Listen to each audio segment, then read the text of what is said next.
नमस्कार दोस्तों, स्वागत है आपका हमारे प्यारे से परिवार विज्ञप्ति पीसीएस पर। देखिए, इसके पहले हमने वर्ल्ड ज्योग्राफी कंप्लीट कर लिया है। यह वीडियो आपका आर्थिक भूगोल को लेकर होने वाला है और इसके बाद आपका वर्ल्ड ज्योग्राफी कंप्लीट हो जाएगा। चलिए आज का वीडियो शुरू करते हैं। आज का वीडियो आर्थिक भूगोल के बारे में है। बेसिकली देखो, आर्थिक गतिविधियां जो हैं इनके लिए हमारा प्राइमरी सेक्टर हो चाहे सेकेंडरी, है ना, चाहे टर्सरी हो, सभी चीज़ों के लिए कुछ एक हमारा जो रॉ मटेरियल है उसकी आवश्यकता होती है। उसी रॉ मटेरियल के रूप में हम पढ़ेंगे। पहले प्राथमिक सेक्टर में देखेंगे, है ना, उनमें स्थान देखेंगे, विश्व का क्या स्थान है, विश्व में भारत का क्या स्थान है, इन चीज़ों को देखेंगे। फिर सेकेंडरी सेक्टर पर पहुंचेंगे, वहां पर हम देखेंगे खनिजों के बारे में, और खनिजों में हम देखेंगे कि विश्व में क्या रैंकिंग है भारत की, और विश्व में सर्वाधिक मात्रा में उत्पादन या भंडार के क्षेत्र से कौन सा देश प्रथम स्थान पर आता है। क्योंकि आयोग आपका जो प्रश्न बनाता है, यहां से लगातार क्वेश्चंस आपके 2 से 3 बनते हैं। देखो, जो चीजें आपको यहां पर कराई जाएंगी, यहां मानकर चलिएगा कि 95 से 96% आपकी चीजें यही रहने वाली हैं आपके एग्जाम होने तक। कुछ चीजें जो परिवर्तित होंगी, कुछ रैंक्स आगे बदल जाती हैं। तो करंट की मैगजीन्स जब आएगी, जब हम आपका करंट कराएंगे, तो करंट के साथ साथ आपको वहां पर अपडेट कर देंगे। तो बिल्कुल आपको यह क्या करना है, जो लिस्ट आपको दी जाएगी, यहां समझिएगा, आपको कृषि और पशुपालन से जुड़ी हुई जो फसलें हैं या आपकी खाद्यान्न या गैर खाद्यान्न जो फसलें हैं, यहां पर 13 ही देख रहे हैं आप, केवल 13 की लिस्टिंग करके बताया जा रहा है। और यह 13 आप निकालिएगा, इसका पीडीएफ और अपनी टेबल के पास लगा लीजिएगा। इसको याद कर लीजिएगा, बार बार आप पढ़ेंगे तभी याद होंगी। बहुत सी चीजें यहां पर कनेक्ट करके चीजें बताई जाएंगी ताकि आपको याद रहें, है ना, लंबे समय तक आप याद रख सकेंगे इसी तरीके से। और बार बार जब पढ़ेंगे ना, रिवीजन करेंगे, तब यह याद हो जाएगा। और ये बहुत इंपॉर्टेंट है, एक पेज से आपके 1 से 2 क्वेश्चन अगर मिल जा रहे हैं तो क्यों नहीं आप इसको तैयार कर लेंगे अच्छे से। चलिए शुरू करते हैं। सबसे पहले हम देखेंगे भाई, कौन सी फसल, गेहूं और चावल। आप यहां पर समझिएगा, जो डेली लाइफ में आप चीज़ों का सेवन करते हैं, वहां पर देखो, एक बता रहा हूं याद करने के लिए, वहां पर मोस्टली आपको क्या है, या तो भारत नजर आएगा या आपको कौन नजर आएगा, चाइना नजर आएगा। तो हम देखते हैं यहां पर गेहूं और चावल में पहली रैंक किसकी है, चीन की है, और दूसरी रैंक किसकी है, अपने भारत की है। और यहीं पर देखिएगा फल और सब्जी, है ना, फल और सब्जी में भी आपका कौन नजर आ रहा है, चीन पहली रैंक है और दूसरी भारत की रैंक है। उसके बाद देखो केला, केला में आपकी पहली रैंक देखो भारत की हो गई, और पहली आप देखिए उत्पादन के स्तर पर यहां पर हम भारत का स्थान देख रहे हैं। तो सीधी सी बात है, जब विश्व में प्रथम है तो भारत की पहली रैंक हो ही जाएगी यहां पर, है ना। तो ये चीजें कुछ हमने देख ली, जहां पर चीन प्रथम स्थान पर खड़ा नजर आ रहा है और भारत आपका दूसरे स्थान पर नजर आ रहा है। तो भाई समझिए, यहां पर थोड़ा सा कोशिश भी करिएगा कि आखिर गेहूं और चावल में चीन और भारत क्यों आखिर नजर आ रहे हैं पहली रैंकिंग पर या दूसरी रैंकिंग पर। तो बताओगे भाई, चीन और गेहूं के लिए हमने पीछे इसके लिए देखो जलवायु का सेक्शन पढ़ा, वर्ल्ड ज्योग्राफी के भीतर जलवायु देखी, नदियों के बारे में अध्ययन किया। तो ये सारी चीजें ही तो कनेक्ट होकर के यह रैंकिंग डिसाइड करती हैं। कैसे, बोले भाई, चावल और गेहूं या सब्जी वगैरह के लिए, इसके लिए जो अनुकूल जलवायु चाहिए वह इन क्षेत्रों में दिखाई देती है। साथ ही साथ आप जानते हैं कि गंगा और ब्रह्मपुत्र का जो क्षेत्र है ना, जो मैदानी क्षेत्र है, इसके लिए अनुकूल स्थिति बन जाती है, भूमि को उपजाऊ कर देते हैं, है ना, चाहे वह चीन में हुआंग हो और यांगसी नदी हो। इसके कारण से जो भूमि उपजाऊ हो जाती है, इस कारण ही उत्पादन के स्तर पर यहां पर गेहूं और चावल पर्याप्त मात्रा में दिखाई देता है। यही कारण है कि चीन और भारत हमारे शीर्ष रैंकिंग पर खड़े नजर आते हैं। चलो आगे बढ़ते हैं भाई। गन्ना, गन्ना में बताएंगे हम कि गन्ना में जो शीर्ष स्थान पर है विश्व में, ब्राजील है और भारत का दूसरा स्थान है। गन्ना के क्षेत्र पर आप जानते हैं, जब गन्ना पढ़ेंगे इसके साथ गन्ना से ही आपकी क्या बनती है, चीनी बनती है, और चीनी भी साथ के साथ समझ लेंगे कि ब्राजील ही आपका क्या हो जाएगा, गन्ना उत्पादन के साथ साथ चीनी उत्पादन में भी आगे खड़ा नजर आएगा, है ना। और भारत में आप महाराष्ट्र और उत्तर प्रदेश के बारे में पढ़ते रहते होंगे, अक्सर इनकी रैंकिंग पहले और दूसरे के स्थान पर परिवर्तित होती रहती है। तो इस आधार पर ही गन्ना के साथ साथ देखो, जब आप गन्ना की रैंकिंग पढ़िएगा ना, तो बहुत चीजें कनेक्ट करके साथ में समझने की कोशिश किया करिए। अगली कौन सी है, अगली फसल है आपकी कपास की। देखो भाई, कपास में आपका जो शीर्ष स्थान पर है आप जानते हैं चीन है, और भारत अपना दूसरे स्थान पर है। और इससे पीछे आपको कनेक्ट कैसे करना है भाई, कपास कैसे याद करोगे, आप याद करिए, जब हमने दक्कन में क्या दक्कन उपद्रव पढ़े थे भाई, जब हमने दक्कन उपद्रव पढ़े थे तो भारत में दक्कन उपद्रव का कारण क्या था, यही कपास की मांग। जब कपास की मांग आप याद करिए, इंग्लैंड के द्वारा भारत चीन से जब बंद हो जाती है कपास की मांग, कपास आयात करना बंद कर देते हैं, तो वह मांग कहां किससे करते हैं, वह मांग भारत से करते हैं। और एकाएक दोबारा से जब चीन से आयात निर्यात शुरू हो जाएगा तो भारत से क्या बोलेंगे, अब हमें कपास नहीं चाहिए। तो यहाँ के किसान क्या होंगे भाई, ना तो उनके पास खाद्यान्न पदार्थ बचा और कपास तो खा नहीं सकते, तो दक्कन के दंगे हुए थे। तो यहाँ समझ में आया भाई, कपास के उत्पादन में शीर्ष स्थान पर कौन खड़ा है, चाइना खड़ा है, और फिर दूसरे पर भारत था। इसीलिए अंग्रेज किधर शिफ्ट हुए थे, भारत की ओर शिफ्ट हुए थे। देखो सारी चीजें कैसे कनेक्ट होकर के चीजें, हिस्ट्री की भी हमने घटना समझ ली यहां पर कपास की रैंकिंग को देखते हुए। और वहीं ऑस्ट्रेलिया, यहां पर आपको कपास के बारे में ऑस्ट्रेलिया को भी समझना है। ऑस्ट्रेलिया जो है प्रति हेक्टेयर के मामले में अगर आपसे आ जाए कौन है प्रथम स्थान पर, तो बताना है आपको ऑस्ट्रेलिया है। अब आते हैं नारियल। तो नारियल वगैरह आपको कहां दिखाई देता है, बोले भाई नारियल वगैरह हमको या तो भारत के साउथ में दिखाई देगा, या जो दक्षिण साउथ ईस्ट एशिया के देश हैं यहां पर नारियल का उत्पादन पर्याप्त मात्रा में दिखाई देता है। तो यहीं का देखो एक देश है आपका इंडोनेशिया, जो आपका विश्व में प्रथम स्थान पर है, और भारत का रैंक क्या है, भारत का 3rd रैंक है नारियल उत्पादन के मामले में। फिर तंबाकू में क्या है, तंबाकू में आपका चाइना प्रथम स्थान पर है। चीन आपका तंबाकू में प्रथम स्थान पर नजर आएगा और भारत यहाँ पर, भारत की भी रैंक तीसरी है ना, भारत भी पीछे नहीं तंबाकू उत्पादन में। फिर आता है आपका प्राकृतिक रबर। बोले भाई प्राकृतिक रबर कहां पर दिखाई देगा, तो प्राकृतिक रबर भी आपका साउथ ईस्ट एशियन कंट्री में ही दिखाई देगा, है ना। अब आप समझ लीजिएगा कि नारियल हो, प्राकृतिक रबर हो, इन सब के लिए जो अनुकूल जलवायु स्थिति है वह दक्षिण पूर्व एशिया के देशों में ही दिखाई देती है। इसलिए प्राकृतिक रबर का उत्पादन थाईलैंड के क्षेत्र में होता है और इसके साथ साथ आपका इसी तरीके की कुछ जलवायु स्थिति बनती है दक्षिण के क्षेत्रों में, दक्षिण भारत में, और इसीलिए भारत में चौथा स्थान नजर आएगा प्राकृतिक रबर के मामले में। फिर आता है भाई कहवा, जिसको आप कॉफी के रूप में जानते हैं। कॉफी में आपको पता होना चाहिए कि ब्राजील, जब आपने वर्ल्ड की मैपिंग की होगी तो वहां ब्राजील में पढ़ा होगा बंदरगाहों के बारे में, साओ पालो वगैरह बंदरगाह पड़ा होगा जहां से कॉफी का उत्पादन बहुत अधिक मात्रा में होता है ना, कोकोआ उत्पादन के लिए पर्याप्त मात्रा में जाना जाता है। तो इसीलिए ब्राजील आपका उत्पादन की श्रेणी में पहले स्थान पर नजर आएगा। भारत यहां पर काफी पीछे है, 6वां स्थान है यहां पर कॉफी उत्पादन में। फिर केला हमने देख लिया, भारत यहां पर प्रथम रैंक पर नजर आता है और दक्षिण में ही आपका केला का उत्पादन पर्याप्त मात्रा में पाया जाएगा। ठीक है, चलिए रेशम बताइए आप। भाई देखो रेशम तो आप कॉमन सेंस लगाइएगा थोड़ा सा, कुछ चीजें जैसे कपास हो गया, रेशम हो गया, कॉमन सेंस के माध्यम से समझने की कोशिश किया करिए। अब आप एक बात बताइए, रेशम मार्ग की स्थापना किसके द्वारा की जा रही है बताइए। सिल्क रूट की बात लगातार कौन करता है, बोले चाइना करता है। तो रेशम के उत्पादन के मामले में पहले स्थान पर कौन होगा, थोड़ा सा कॉमन सेंस लगा के हमने बताया, तो बोले भारत ही होगा, सॉरी चाइना होगा। लेकिन भारत भी पीछे नहीं होगा भाई, भारत का भी रेशम मार्ग जाना जाता है इतिहास में। तो भारत इस मामले में आपका दूसरे स्थान पर ही चीन से पीछे खड़ा नजर आता है। ठीक है, रेशम के मामले में। दुग्ध उत्पादन के मामले में हमें पता है कि भारत सबसे आगे नजर आता है खड़ा हुआ। लेकिन याद रखिएगा, हम जानते हैं कि भारत में जो आपके मवेशी हैं, गाय हो या भैंस हो, उत्पादकता के स्तर पर उतना उच्च स्तर नहीं है जितना आपका अमेरिका हो गया, डेनमार्क हो गया। यहाँ की गाय भैंसों की उत्पादकता अधिक है। इस कारण से औसत उत्पादकता पूछा जाए सर्वाधिक किसकी है, तो आपका स्कैंडिनेवियन कंट्री है डेनमार्क, जहां पर औसत उत्पादकता सर्वाधिक रहेगी। लेकिन उत्पादन के मामले में आपका भारत प्रथम स्थान पर खड़ा नजर आएगा। ठीक है, मक्का भाई, मक्का आपने बताया कि मिसिसिपी मिसौरी का जो मैदान है, यह क्षेत्र मक्का के लिए बड़ी अनुकूल स्थिति पैदा करता है। तो बोले भाई मक्का के उत्पादन में शीर्ष स्थान पर कौन नजर आएगा, बोले यूएसए नजर आएगा। और भारत काफी पीछे नजर आता है मक्का के उत्पादन में, भारत की रैंक यहाँ पर 7वीं है। चलो कुछ चीजें देखो, रैंक वगैरह कुछ तरीकों से आपको याद कराने की कोशिश की गई है ना। कुछ तरीके आपको बताया गया कि आखिर इनकी रैंक यहाँ पर बनी तो क्यों बनी। गेहूं चावल के लिए चीन प्रथम है तो क्यों है, उसके पीछे रीजन बता दिया गया।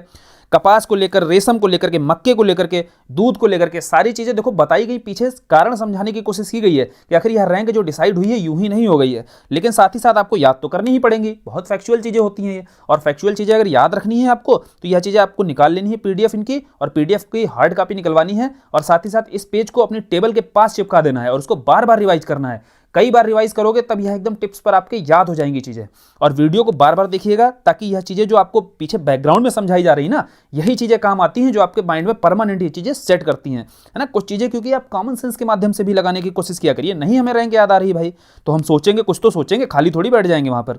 चलिए खनिज देखते हैं अब हम क्या है, कृषि और पशुपालक क्षेत्र से आगे बढ़ेंगे, सेकेंडरी सेक्टर की ओर शिफ्ट करेंगे, तो वहां पर खनिजों का अध्ययन करेंगे, क्योंकि खनिज भी मूलभूत आवश्यकता होती है। आगे जब हम उद्योगों का इसके बाद के वीडियो में अध्ययन करेंगे तो वहां पर क्या है, औद्योगिक विकास के लिए सबसे प्राइमरी जरूरत क्या होती है, सबसे प्राइमरी जरूरत मटेरियल होता है। रॉ मटेरियल के रूप में भाई खनिज की आवश्यकता होगी। बोले उसी खनिज में हम सबसे पहले कोयला पढ़ेंगे।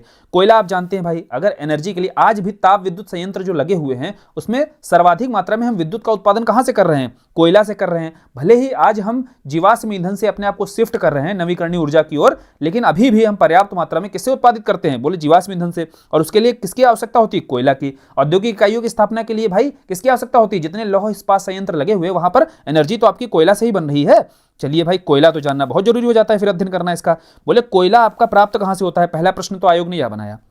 बोले भाई कोयला जो है आपका अवसादी चट्टानों से प्राप्त होता है। चट्टानों के स्तर पर याद करिए, पढ़ा था हमने, आग्नेय चट्टानें, अवसादी चट्टानें और रूपांतरित चट्टानें पढ़ी थी। उसी में अवसादी जो चट्टानें होती हैं यह अपरदन व अपक्षय की प्रक्रिया से निर्मित होती हैं। बोले भाई आग्नेय चट्टान भी पता है हमें, अवसादी भी पता है, तो लगातार परत दर परत लगातार उसमें वेदरिंग वगैरह होती रहती है ना, अपक्षय और अपर्दन होता है, उसी के माध्यम से ही तो इन चट्टानों का निर्माण होता है। आप जानते हैं कई वर्षों तक जमीन के नीचे क्या होता है, आपके जीवाश्म जो है दबे रहते हैं, उसके बाद कई वर्षों के बाद ही इस कोयला का निर्माण हो पाता है। इसीलिए बोला जाता है कि अवसादी चट्टानों से ही प्राप्त होता है आपका कोयला।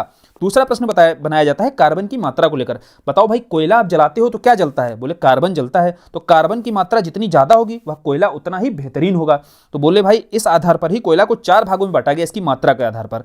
बोले 4 आधारों पर कोयला को बांटा तो गया है, कौन से 4 हैं, बोले 4, पहला है आपका एंथ्रेसाइट, दूसरा है बिटुमिनस, तीसरा है लिग्नाइट, चौथा है पीट। और एंथ्रेसाइट जो कोयला है इसमें 90 से आपका 95% क्या रहता है, बोले 90 से 95% आपका कार्बन रहता है, तो जिसमें कार्बन ज़्यादा रहेगा वह, आप बताइए, जिसमें कार्बन की मात्रा ज़्यादा रहेगी वह कोयला उतना ही बेहतरीन होगा, क्वालिटी उसकी उतनी अच्छी होगी। और जिसमें कार्बन की मात्रा 70 से 90% रहेगी, बोले बिटुमिनस, यह एंथ्रासाइट से तो खराब होगा, लेकिन लिग्नाइट जिसमें मात्र 45 से 50 ही होती है, इससे बेहतर होगा। तो बोले इसी आधार पर ही आपको लगाने के लिए आ जाता है कि बताइए मात्रा के अनुसार घटते क्रम में आप बताना है कार्बन की मात्रा के अनुसार जो कोयला के प्रकार होते हैं। अब एक एक करके थोड़ा सा और बता देते हैं। जो एंथ्रेसाइट कोयला है आपका, यह समझिएगा कि जो अमेरिका आपने पढ़ा था, अमेरिका में आपने एपलेशियन माउंटेन पढ़ रखा है कई बार। बोले भाई जो एपलेशियन माउंटेन का क्षेत्र है यहाँ पर यही एंथ्रेसाइट प्रकार का कोयला सर्वाधिक मात्रा में पाया जाता है। बोले बिटुमिनस, तो बोले भारत में जो गोंडवाना आइलैंड आप जानते हैं ना, जो झारखंड का क्षेत्र है, बिहार का क्षेत्र है, इन क्षेत्रों में जो कोयला के भंडार पर्याप्त मात्रा में है। बोले क्या कोयला हमारे यहाँ ये एंथ्रासाइट वाला है? बोले नहीं, यहाँ पर मैक्सिमम मात्रा में हमारा कोयला बिटुमिनस प्रकार का कोयला पाया जाता है। चलो दूसरा कोयला भी क्लियर हुआ थोड़ा। लिग्नाइट प्रकार का कोयला, देखो तमिलनाडु के क्षेत्र में जब जाओगे तो वहां बताओगे भाई जो तमिलनाडु का क्षेत्र है यहीं पर हमारा लिग्नाइट कोयला देखने को मिलेगा। और चौथा आपका पीड़, जो सबसे गंदी क्वालिटी का कोयला होता है ना, जिसको जलाओगे तो साला डस्ट और धुआं ज्यादा निकलेगा, कार्बन एनर्जी हमें कम मिलेगी। तो बोले भाई कैसे याद रखना है? कुछ नहीं, आपको अल्फाबेट याद रखना है, ए और बी, ये दो अल्फाबेट तो आप जानते ही हो ना। तो ए से आपका एंथ्रासाइट, बी से हो गया बिटुमिनस। दो आपको क्लियर तरीके से याद रखने हैं कि एंथ्रासाइट सबसे बेहतरीन है, फिर बिटुमिनस, ए और बी है ना, अल्फाबेट ही आपका ए और बी सीक्वेंस यही होता है। फिर उत्पादन में बताना है आपको कि शीर्ष स्थान पर आपका चीन ही है यहाँ पर, और दूसरे स्थान पर आपका भारत खड़ा नजर आएगा। यानी कि कोयले के उत्पादन में भी आपका भारत दूसरे स्थान पर है। हालांकि आप जानते हैं वर्तमान जो सरकार की नीति है वह कोयला आधारित जितने संयंत्र हैं, विद्युत उत्पादन संयंत्र हैं, इन पर लगातार बैन लगाया जा रहा है ना, क्योंकि बहुत अधिक पुराने हो गए हैं। यह विद्युत उत्पादन से ज्यादा क्या कर रहे हैं? वायुमंडल को दूषित कर रहे हैं। इस कारण से क्या किया जा रहा है? लगातार नवीकरणीय ऊर्जा की ओर शिफ्ट किया जा रहा है भारत सरकार के द्वारा अपने आप को। और चाइना जो है अभी भी उत्पादन में भारत से बहुत आगे है, और दूसरे स्थान भारत का है। तीसरा स्थान किसका है कोयला उत्पादन में? बोले अमेरिका का है। देखो जहां जहां औद्योगिक विकास तीव्र गति से आगे बढ़ रहा होगा और कोयले का उत्पादन भी उस देश में बहुत तेजी से आगे बढ़ रहा होगा। और ये तीनों देश आप जानते हैं कि औद्योगिक इकाई में औद्योगिक विकास कितनी तेजी से हुआ है ना। चलो कुछ क्षेत्र देखते हैं और उनके देश आगे, क्योंकि देखो आयोग जो क्वेश्चन बनाता है यहाँ पर इधर देश दे देगा और एक साइड देश देगा, एक साइड क्षेत्र दे देगा, बोलेगा मैच करिएगा आप, क्योंकि अलग अलग दे देगा। यहाँ पर हम मैच करके बता दे रहे हैं साथ के साथ, तो ताकि आपको चीजें याद हो जाएं। चलो भाई डोनबास देखते हैं। डोनबास कहाँ पर है? बोले डोनबास जो है आपका यूक्रेन देश में है। जब हम अभी मैपिंग में भी इसको हम अच्छे से समझ लेंगे, सारे क्षेत्र अभी मैपिंग में देखेंगे कहाँ पर हैं, ताकि आपको चीजें याद हो जाएंगी। अभी केवल साथ के साथ तैयार करना है, यहाँ पर देखना है कि कौन सा आयोग क्वेश्चन कहाँ से बनाता है। डोनबास आप जानते हैं, डोनेट्स्क नदी आपने पढ़ी होगी, यूक्रेन की राजधानी कीव याद करिए, पढ़ा था कि नहीं? किस नदी के तट पर थी? और यह नदी जाकर के कहाँ गिर रही थी? जाकर के काला सागर में। तो वहीं पर हमने इसी क्षेत्र को ही, जो डोनेट्स्क बेसिन है, उसी को ही डोनबास के रूप में जाना जाता है। और आप बताइए जो बॉस होता है या डॉन होता है, डोनबास, कोई भी याद रख लीजिए नाम आप, तो यह डॉन या बास होगा। लोगों को उठाने का काम करते हैं बॉस लोग, तो उठाने के लिए चाहिए क्रेन भाई, तो डोनबास से याद किया आपने यूक्रेन को। एप्लेशियन आप 20 बार पढ़ चुके हैं। एप्लेशियन क्या है? एप्लेशियन कहाँ है? यूएसए में है। और एप्लेशियन अभी बताया था किस तरीके का? एंथ्रेसाइट प्रकार का। तो एप्लेशियन क्षेत्र में आपका एंथ्रेसाइट कोयला मिलता है। और रूर आपको बता ही चुके हैं हम, रूर नदी जब पढ़ाया था याद करिए, कोयले के भंडार है ना, भारत का रूर भी इस कारण से पढ़ाया गया था कि जो गोंडवाना का क्षेत्र है उसे भारत का रूर भी बोला जाता है। तो रूर कहाँ पर था आपका? जर्मनी में था। शांक्षी और शैंक्षी, अभी हम सांक्षी और शैंक्षी को भी पढ़ लेंगे, यह चीन में मौजूद है क्षेत्र, कोयले का कोयला उत्पादन क्षेत्र है। कुजनेत्स कहाँ पर है? कुजनेत्स बताया आपने रशिया में है। चलो ये सारे क्षेत्र हमने देख लिए, और ये सारे क्षेत्र जब हम अभी मैप पर भी देखेंगे तो एक बार और लोकेशन इसकी क्लियर हो जाएगी। फिर आते हैं लौह अयस्क में देखते हैं हम। कोयला हमने देख लिया, अब लोहा देखते हैं। तो भाई कोयला और लोहा ये दोनों बेसिक रिक्वायरमेंट होती है कहीं पर औद्योगिक विकास के लिए। अब लोहे के लिए आपको पता होना चाहिए भूगर्भ में सर्वाधिक मात्रा में मौजूद धातु कौन सी है। बोले भाई भूगर्भ में सर्वाधिक मात्रा में पाई जाने वाली धातु यही लोहा है। निफे आप जानते हैं भूगर्भ में सर्वाधिक मात्रा में मिलती है। और धातु यहाँ बहुत फोकस करके समझना है कि धातु दिया हुआ है, अगर सर्वाधिक मात्रा में अधातु तो आप सिलिका जानते हैं, क्योंकि सियाल और सीमा दोनों ऊपर की परतों में मौजूद है ना सिलिका। लेकिन सिलिका अपने आप में क्या है? सिलिका बोले भाई अधातु है, तो इसीलिए सर्वाधिक मात्रा में पाई जाने वाली धातु कौन सी होगी? बोले वही Fe होगी आपकी, लौह अयस्क, आयरन जो है। अब उत्पादन सर्वाधिक मात्रा में कहाँ होता है? बोले उत्पादन जो है लौह अयस्क का सर्वाधिक ऑस्ट्रेलिया में होता है, फिर आपका ब्राजील है, और फिर तीसरे स्थान पर आपका चीन नजर आएगा। चौथी रैंक है अपने भारत की। भारत की रैंक यहाँ ध्यान रखनी है कौन सी है? लौह अयस्क में भारत का स्थान पूछा जाता है और पूछा गया है, तो भारत का स्थान है आपका चौथा। और पहला स्थान किसका है? लौह अयस्क का सर्वाधिक उत्पादन होता है ऑस्ट्रेलिया में। और कुछ लौह अयस्क क्षेत्र दिए जाते हैं और जिनके देश आगे देकर के आपको पूछ लिया जाता है। बोले भाई सबसे पहले पूछा जाता है लॉरेन को। अब बताइए लॉरेन, यार लॉरेन आप कॉमन सेंस लगाकर थोड़ा सा समझने की कोशिश करो तो रटने वाला काम भूल जाओगे। जब आप यार वर्ल्ड ज्योग्राफी पढ़ा होगा तो वहां पर अल्सस और लॉरेन, इसके लिए पूरा युद्ध ही हो गया, विश्व युद्ध पूरा छिड़ गया अल्सस और लॉरेन क्षेत्र के लिए। तो बोले यही लॉरेन का तो क्षेत्र है जो कहाँ, किसके लिए? लौह अयस्क के पर्याप्त भंडार यहाँ पर मौजूद हैं। और मिडलैंड फिर हम देखेंगे भाई मिडलैंड कहाँ पर है, बोले यूनाइटेड किंगडम में। यहाँ भी एक क्षेत्र आपने सुन रखा होगा बर्मिंघम को, बोले बर्मिंघम जो है इसी मिडलैंड में आपका मौजूद है, जो लौह अयस्क भंडार के लिए पर्याप्त मात्रा में जाना जाता है। जब औद्योगिक इकाई हुई, औद्योगिक क्रांति हुई, तो यही तो क्षेत्र था आपका यूके का, मिडलैंड का क्षेत्र। तो लॉरेन का क्षेत्र, मिडलैंड का क्षेत्र, दोनों आपको पता है किस देश से संबंधित हैं, बोले लॉरेन जो है आपका फ्रांस से है और मिडलैंड है आपका यूके से, क्योंकि भाई लॉरेन के लिए फ्रांस और जर्मनी लड़ गए आपस में, है ना, इन दो क्षेत्रों के लिए। पूरा विश्व युद्ध हमने पढ़ लिया इसके लिए। किरूना जो है आपका कहाँ पर है, स्वीडन में मौजूद है, इसको भी देखेंगे हम कहाँ पर किरूना की लोकेशन है। और कोस्ताने कहाँ पर है, बोले कोस्ताने आपका कजाकिस्तान में मौजूद है। तो इस तरीके से देखो कुछ लोकेशन अभी मैप पर देखेंगे तो याद हो जाएंगे, और कुछ क्षेत्र हैं उनके पीछे के हिस्टोरिक बैकग्राउंड को समझने की कोशिश किया करिए, तो उससे चीजें याद हो जाती हैं। चलो तांबा को देखते हैं भाई। तांबा के लिए क्वेश्चन आता है कि उत्पादन और भंडार में सर्वप्रथम सर्वाधिक मतलब उत्पादन और सर्वाधिक भंडार कहाँ पर मौजूद है, बोले चिली में मौजूद है। और चिली में ही हम स्थान देखेंगे चिक्कीकमाटा। जब मैपिंग की होगी आपने तो चिक्कीकमाटा के बारे में पढ़ा भी होगा, है ना, याद करिए कहाँ पर था। तो नॉर्थ साउथ अमेरिका में जब आपने मैपिंग चिली की होगी, वहीं पर एक माइन मौजूद होगी, आपको बताई गई होगी चिक्कीकमाटा। यहाँ पर ही उत्पादन सर्वाधिक मात्रा में किया जाता है, किसका, तांबे का। और कुछ क्षेत्र हैं आपके तांबा उत्पादक और किस देश संबंधित है, यह भी क्वेश्चन आपके बनाए जाते हैं। जैसे किवेना के बारे में क्वेश्चन आता है आपका, भाई किवेना जो है आपका कहाँ पर है, आपको यह पता होना चाहिए किवेना कहाँ पर है। तो आपको यहाँ पर बताया जा रहा है, जब आप मिशिगन का क्षेत्र देखेंगे तो वहीं पर आपका मिशिगन राज्य में ही आपका कौन सा नजर आएगा, किवेना, जो किसका है, आपका तांबे का पर्याप्त भंडार यहाँ पर मौजूद है। और किस देश में है, तो मिशिगन पता है आपको यूएसए में है। शडबरी आपका कनाडा में है। जब आप ओंटारियो जाएंगे, हालांकि इरी और ओंटारियो आपने नहरें तो पढ़ रखी हैं, जब आपने 5 लेक्स पढ़ी हुई थी तो वहाँ पर ओंटारियो पढ़ी हुई थी, लेकिन ओंटारियो आपका याद रखना है एक प्रांत भी है। बोले भाई ओंटारियो प्रांत है, उसी प्रांत में आपका सडबरी मौजूद है। यही सडबरी आपका किसका, तांबे का पर्याप्त भंडार यहाँ पर भी है। यह किस देश में होगा, कनाडा में होगा। कटंगा प्लेटू, आपने कटंगा प्लेटू अफ्रीका की मैपिंग की होगी, तब वहाँ पर कांगो बेसिन, जो कांगो डेमोक्रेटिक राज्य है आपका, है ना, कांगो लोकतांत्रिक राज्य है, वहाँ पर ही आपका एक पठार मौजूद नजर आया होगा। उसका पठार का नाम है आपका कटंगा, और यह कटंगा प्लेटू कहाँ पर है, कांगो गणराज्य में है। और इसी पठार में तांबे के पर्याप्त मात्रा में क्या है, भंडार मौजूद हैं। ठीक है, तो तीनों देखो क्षेत्र आपको अभी लोकेशन में भी दिखाया जाएगा। किवेना बता देंगे, सडबरी दिखा देंगे कहाँ पर है, कटंगा बता देंगे कहाँ पर है, कटंगा प्लेटू बता दिया जाएगा। और तीनों के आपके देखो देश भी पूछे जाते हैं। देश लोकेशन पर ही जब आप देख लोगे तभी ज़्यादा क्लियर हो जाएगा अच्छे से। फिर आते हैं सोना, गोल्ड को लेकर के। गोल्ड में देखो उत्पादन जो करता है वह चीन ज़्यादा उत्पादित कर रहा है सोने का। बोले भाई ऑस्ट्रेलिया दूसरी रैंक है। यहाँ थोड़ा सा समझ लो, ऑस्ट्रेलिया बोले 70, यहाँ थोड़ा सा गणित समझो कि 70% जो सोना है उसके रिजर्व किसके पास हैं, बोले उसके रिजर्व तो ऑस्ट्रेलिया के पास हैं, लेकिन फिर भी उत्पादन कौन कर रहा है सबसे ज़्यादा, उत्पादन बोले चीन कर रहा है। ऐसा क्यों, क्योंकि ऑस्ट्रेलिया ने तय किया था कि भाई इकोनॉमिक गतिविधियों में बहुत ज़्यादा, इसके कारण भाई सोने के कारण बहुत ज़्यादा तो है, हमारी इकोनॉमिक ग्रोथ तो हो नहीं सकती। इकोनॉमिक ग्रोथ के लिए बेसिक जरूरी क्या होता है हमारे लिए, लोहा, कोयला, है ना, एल्युमिनियम, ये सब धातुएं जरूरत होती हैं। तो बोले फिर सोने का हम क्यों आखिर ज़्यादा माइन करें, है ना, सोने को माइन करना इन्होंने बंद कर दिया काफ़ी वर्षों से। इस कारण से भले ही इनके पास रिजर्व बहुत अधिक हैं, अगर रिजर्व के मामले में देखा जाए तो विश्व का 70% अकेला ऑस्ट्रेलिया रिजर्व रखता है। अभी हम देखेंगे इनके क्षेत्र भी, क्योंकि इनके क्षेत्र लगातार पूछे जाते हैं, और पूछे जाने का कारण यही है कि 70% जब अकेले हकदार है तो भाई क्यों ना पूछे जाए, इसलिए आयोग यहाँ से क्वेश्चन बनाता है।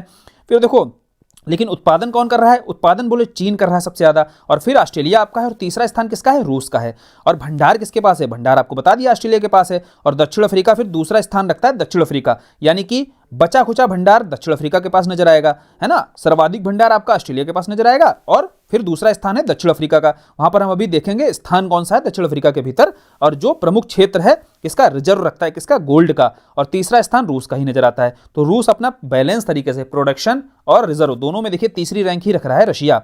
लेकिन चाइना आप देख रहे हैं रिजर्व बहुत अधिक नहीं है, लेकिन प्रोडक्शन के मामले में शीर्ष स्थान पर खड़ा नजर आ रहा है। उसका रीजन यही है कि ऑस्ट्रेलिया और दक्षिण अफ्रीका उतने बड़े पैमाने पर प्रोडक्शन नहीं कर रहे हैं, जबकि इनके पास रिजर्व पर्याप्त मात्रा में मौजूद है।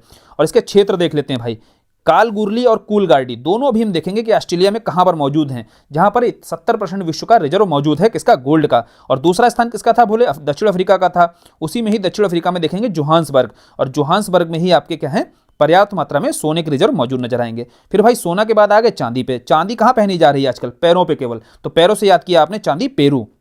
अब भाई पेरू में जो है आपके भंडार तो मौजूद हैं, लेकिन पेरू में उत्पादन का स्तर उतना उच्च नहीं है ना। भंडार होने के बावजूद भी बहुत से देश हैं जिनमें भंडार बहुत अधिक है, लेकिन उत्पादन नहीं हो पा रहा है, जैसे भी हम और देखेंगे आगे चीज़ों को। तो चांदी के भंडार कहाँ पर है सर्वाधिक, बोले पेरू में है। और उत्पादन कौन सा देश कर रहा है, उत्पादन आपका मैक्सिको कर रहा है ना। चांदी का आपको याद रखना है भंडार पेरू के पास है, लेकिन उत्पादन सर्वाधिक मैक्सिको द्वारा किया जा रहा है। एल्यूमिनियम पर पहुंचते हैं भाई, तो एल्यूमिनियम से एक प्रश्न बनाया जाता है आयोग के द्वारा कि एल्यूमिनियम जो है किस, एल्यूमिनियम आपका अयस्क बताइए इसका, तो बोले बॉक्साइट जो है इसका प्रमुख अयस्क है। और देखो 3:1 इसका मतलब क्या है, जैसे आप 3 kg अगर बॉक्साइट लोगे ना तो उससे मात्र आपका 1 kg एल्यूमिनियम प्राप्त होगा। बोले भाई एल्यूमिनियम का अयस्क है बॉक्साइट और 3:1 के अनुपात में आपको बॉक्साइट से एल्यूमिनियम की प्राप्ति होती है। देखो यह आयोग के द्वारा प्रश्न बनाया गया, इसीलिए आपको समझा दिया गया यहाँ पर। फिर उत्पादन के मामले में पूछा जाए एल्यूमिनियम में, तो पहले स्थान पर यहां भी चीन नजर आएगा, दूसरा स्थान रूस का है और तीसरा स्थान अपने भारत का भी है यहाँ पर। तो पहले पर आपका चीन है एल्यूमिनियम उत्पादन में और तीसरा स्थान किसका है, भारत का है। यहाँ कुछ प्रमुख क्षेत्र देख लेते हैं भाई। एल्यूमिनियम के आपको क्षेत्र देखने हैं तो सबसे पहले केपियार्क प्रायद्वीप देखेंगे हम। तो केपियार्क प्रायद्वीप जो है कहां पर मौजूद है, बोले ऑस्ट्रेलिया में मौजूद है। अभी इसकी लोकेशन समझेंगे, अभी केवल यह बताया जा रहा है कि आयोग ने यहां से देखो प्रश्न बनाए हुए हैं, है ना, मैच करने को आ जाएगा। आपको जब पता ही नहीं होगा यार केपियार्क कहां है ना, आपने इसको मैप पर देखा होगा कभी, कैसे आप वहां पर सही करके आओगे। तो केपियार्क आप बताओगे कि ऑस्ट्रेलिया देश में है और एल्यूमिनियम भंडार यहां पर पर्याप्त मात्रा में पाया जाता है। और सेलाइन काउंटी कहां पर है, अभी तक पूछा जाता नहीं बता पाते, लेकिन सेलाइन काउंटी आपको याद रखना है यूएसए में मौजूद है। साथ ही साथ अभी दिखाया जाएगा कि यूएसए में कहां पर है। फिर कोला पेनिनसुला जब मैपिंग की होगी तो आपने देखा होगा कि रशिया में ही आपका क्या मौजूद है, कोला पेनिनसुलर। और ये सारे के सारे किसके क्षेत्र हैं, ये सारे के सारे एल्यूमिनियम रिजर्व के क्षेत्र हैं। तो तीनों देखो यहाँ पर क्लियर हो गई होंगी, लोकेशन भी अभी आपको क्लियर करा दी जाएंगी और क्षेत्र तो आपको यहाँ से समझा ही दिया गया कि आयोग ने किस तरीके से प्रश्न बनाए हुए हैं। टिन को लेकर देखो जो क्वेश्चन बनता है वो उत्पादक को लेकर ही बना हुआ है। बेसिकली टिन चीन ऐसे याद रखिएगा आप, टिन चीन, है ना। तो टिन चीन से याद रहेगा कि टिन में शीर्ष स्थान पर कौन सा है, चीन है। और दूसरा किसका है आपका, इंडोनेशिया, तीसरा म्यांमार। बेसिकली टिन का जो उत्पादन है या भंडार है कहां पर मौजूद नजर आ रहा है, तीनों देश आपको दिख रहे होंगे। जो दक्षिण पूर्व एशिया का जो क्षेत्र है आपका, वहां पर ही आप देखोगे चीन, इंडोनेशिया, म्यांमार, इन क्षेत्रों में ही आपका टिन का भंडार पर्याप्त मात्रा में नजर आएगा। इसलिए ही आपको याद रखना है कि शीर्ष उत्पादक आपका चीन है, फिर इंडोनेशिया और म्यांमार नजर आएगा। चलिए पेट्रोलियम पर बढ़ते हैं भाई। ऊर्जा के ही, एनर्जी के ही दूसरे सोर्स की ओर बढ़ते हैं, पेट्रोलियम की ओर। भाई पेट्रोलियम में आपको क्रूड ऑयल पहले समझना है। क्रूड ऑयल से क्वेश्चन बनता है, एक तो उत्पादन को लेकर के, एक भंडार को लेकर के क्वेश्चन बना है ना, कि उत्पादक के मामले में कौन सा देश आपका शीर्ष पर नजर आएगा और भंडार यानी कि रिजर्व किसके पास ज्यादा है। बोले भाई उत्पाद जो है आपका, उत्पादक के मामले में यूएसए के द्वारा सर्वाधिक उत्पादन किया जा रहा है किसका, क्रूड ऑयल का। फिर दूसरा स्थान किसका है, सऊदी अरब का है, तीसरा रसिया का है। याद रखिए यहाँ क्वेश्चन एक तरीके से नहीं बनता है, एक तो आपको यहाँ रैंक पता होगी ना उत्पादन के मामले में, प्रोड्यूसर। बोले भाई यूएसए सर्वाधिक मात्रा में प्रोड्यूस कर रहा है, यानी कि अपने लिए जो उसको क्रूड ऑयल की जरूरत होती है वह यूएसए के द्वारा स्वतः आपूर्ति कर ली जाती है ना, ज्यादा आयात पर निर्भर नहीं रहता है, बल्कि यह निर्यात करता है किसका, क्रूड ऑयल का। और लगातार आप देखते होंगे रशिया और यूएसए में लगातार इस चीज को लेकर टकराव भी होता रहता है, क्योंकि यूएसए भी पर्याप्त मात्रा में उत्पादित कर रहा है और रूस भी देखो उत्पादित कर रहा है। और आप जानते हैं कि यूएसए जो उत्पादित करता है उसके माध्यम से वह अपनी ही जरूरतें पूरी कर पाता है, लेकिन रशिया जो उत्पादित कर रहा है वह निर्यात भी करता है। और यूरोप में आप पर्याप्त मात्रा में समझ रहे होंगे इस चीज को कि कच्चे तेल पर निर्भरता बहुत अधिक है रूस पर। आप जानते हैं ना यूरोप की, अभी रूस यूक्रेन का जब युद्ध हुआ वहां पर भी ये चीजें स्पष्ट रूप से दिखाई दी। तो भाई यूएसए जो है आपका देखा कि कच्चे तेल में प्रोडक्शन के मामले में शीर्ष पर नजर आ रहा है। दूसरा स्थान सऊदी अरब का है, तीसरा रशिया का है। और यहां देखो क्वेश्चन घुमा फिराकर और भी पूछा जाता है, कैसे बोल देगा भाई मध्य एशिया के क्षेत्र या अरब क्षेत्र में या एशिया के क्षेत्र में शीर्ष आपका उत्पादक कौन है। तो याद रखना वहां यूएसए तो आपको मारना नहीं है, जब अरब देश में पूछेगा तो वहां आपको सऊदी अरब मारना है, या एशिया के क्षेत्र में पूछेगा तो वहां भी आपको सऊदी अरब मारना है ना। चलो दूसरा देखते हैं, दूसरा भंडार के मामले में भाई रिजर्व सर्वाधिक मात्रा में कहां है, बोले रिजर्व तो वेनेजुएला में मौजूद है। वेनेजुएला आप जानते हैं कहां पर है, दक्षिण अमेरिका में। लेकिन जब इतना अधिक रिजर्व है तो फिर यहां पर भाई उत्पादन क्यों नहीं हो रहा है। बोले वेनेजुएला की आपको अगर इसके लिए क्या है, जियोपॉलिटिकल स्थिति समझनी होगी, क्योंकि अमेरिका के द्वारा इस पर लगातार प्रतिबंध लगाए गए हैं। और प्रतिबंध लगाए जाने के कारण ही क्या किया जाता है, अन्य देशों के द्वारा इस क्षेत्र से, इस देश से जब मांग ही नहीं की जाएगी तो यहां पर उत्पादन क्यों किया जाएगा। इस कारण ही यहां पर भंडार तो सबसे अधिक मात्रा में है, लेकिन यहां उत्पादन नहीं हो रहा है, इसलिए यहां से निर्यात नहीं किया जा रहा है, इसलिए उत्पादन में बहुत पीछे खड़ा नजर आएगा, वहीं भंडार में शीर्ष पर खड़ा नजर आता है। और भंडार में देखो सऊदी अरब आपका भंडार में दूसरे स्थान पर ही है, अर्थात उत्पादन में भी पहले पर है, भंडार में भी दूसरे पर है। और तीसरे में आपका भंडार में कनाडा नजर आएगा। आप समझिए यहां पर रिजर्व पर्याप्त मात्रा में कनाडा में है, लेकिन कनाडा की लोकेशन आप जानते हैं कि ऊपरी जो अक्षांश पर स्थिति होने के कारण कनाडा में यहां पर क्या किया जा रहा है, इस निक्षेप जो होते हैं आपके क्रूड ऑयल्स के, इनका दोहन यानी कि माइन नहीं किया जा सकता, इनका खनन आसानी से किया नहीं जा सकता, बहुत अधिक आसान है नहीं। तो इसलिए जो भंडार है, रिजर्व है, यहाँ पर जैसे रिजर्व बने हुए थे वैसे ही बने हुए हैं, क्योंकि यहाँ उतना आसान नहीं है यहाँ पर कच्चे तेल को बाहर निकालना। तो यही कारण है देखो रिजर्व के मामले में और प्रोडक्शन के मामले में रैंकिंग बदल जाती है। अब नेचुरल गैस पर पहुंचते हैं हम। भाई नेचुरल गैस के मामले में रिजर्व के मामले में कौन सा है? बोले रशिया के पास सर्वाधिक मात्रा में रिजर्व है। लेकिन वही बात, रशिया में कहाँ पर रिजर्व है? साइबेरिया के क्षेत्र में। तो साइबेरिया के क्षेत्र में जो है रिजर्व होने के कारण जो प्रोडक्शन के मामले में आप देखेंगे कि यूएसए क्या है, रशिया से आगे निकल जाएगा। ठीक है, तो आप देखेंगे रशिया जो है आपका रिजर्व के मामले में आगे है, फिर ईरान है, फिर कतर आपका नजर आएगा। लेकिन यहाँ आपको ध्यान रखना है, रूस पर फोकस करना है। रिजर्व के मामले में आपको रूस पर फोकस करना है, उत्पादन के मामले में यहाँ फिर से देखो यूएसए आगे निकल जाएगा। लेकिन दूसरा ही रैंक आपका है किसका? रशिया का। यानी कि प्रोडक्शन भी पर्याप्त मात्रा में किसके द्वारा? रूस के द्वारा किया जा रहा है, प्राकृतिक गैस का, नेचुरल गैस का। लेकिन भंडार के मामले में, रिजर्व के मामले में रूस है और उत्पादन के मामले में यूएसए है। ये थोड़ा सा याद रखिएगा। और यूएसए और रूस दोनों की टकराहट भी आप जानते हैं पेट्रोलियम और प्राकृतिक गैस को लेकर के, इसी कारण से आपको दिखाई भी देती है। तो जियोपॉलिटिकल स्थिति समझनी है तो उनके भंडार और प्रोडक्शन को भी, रिजर्व को, प्रोडक्शन को भी समझना बहुत जरूरी होता है।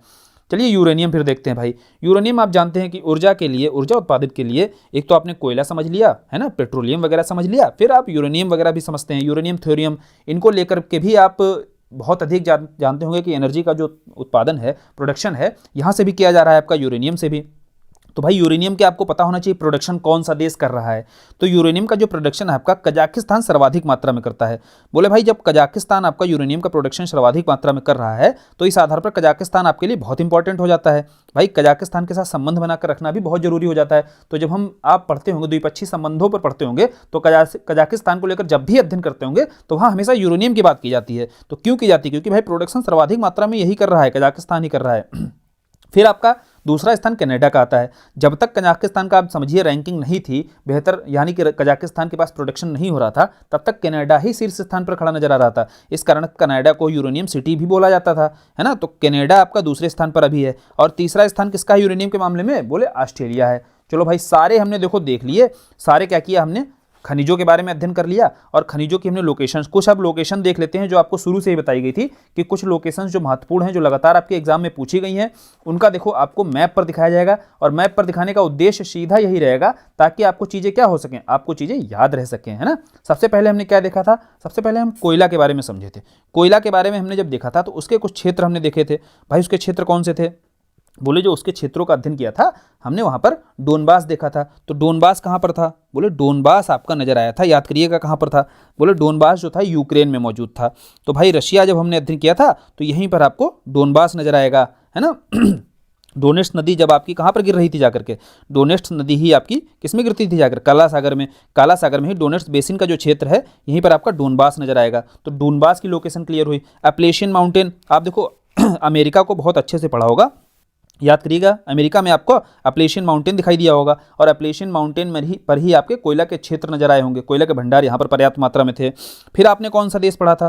देखो यहाँ पर थोड़ा सा एक पिन पॉइंट करके लोकेशन दिखाई जा रही है, एक एक क्षेत्र। पॉलिटिकल मैप यहाँ पर तो लगाया नहीं गया, लेकिन फिर भी आपको एक आइडिया ले लेना है और आइडिया लेकर के समझना है कि उसकी लोकेशन कहाँ पर मौजूद है। देखो फ्रांस और जर्मनी दो देश आपको यहाँ पर बताए गए थे, है ना, यूरोप के। ध्यान से देखना है, जहाँ पर आपको नोट डाउन कराया जा रहा है, आप साथ साथ इसको मैप को बनाना और मैप को निकालकर खुद से भी इसको लोकेट करना। देखो फ्रांस और जर्मनी दो देश देखे थे आपने, और फ्रांस जर्मनी में ही आप ध्यान करिएगा कि जर्मनी में ही आपको नदी एक दिखाई गई थी, राइन नदी, याद है। और राइन की ही सहायक नदी थी रूर नदी, और यही रूर नदी आपका किसका भंडार था? बोले कोयला का भंडार था। तो यही तो है, रूर आपका कोयला भंडार क्षेत्र है। अब चाइना में देखो ध्यान करिए, आपको कौन सी ह्वांगहो नदी बताई गई थी, और यही ह्वांगहो नदी आपकी येलो रिवर के रूप में भी जानी जाती है। बोले ह्वांगहो नदी ही आपकी इसी नदी पर ही मौजूद हैं आपके कौन से? शांक्षी और शैंक्षी। और ये शांक्षी और शैंक्षी क्या है? कोयला भंडार के क्षेत्र हैं।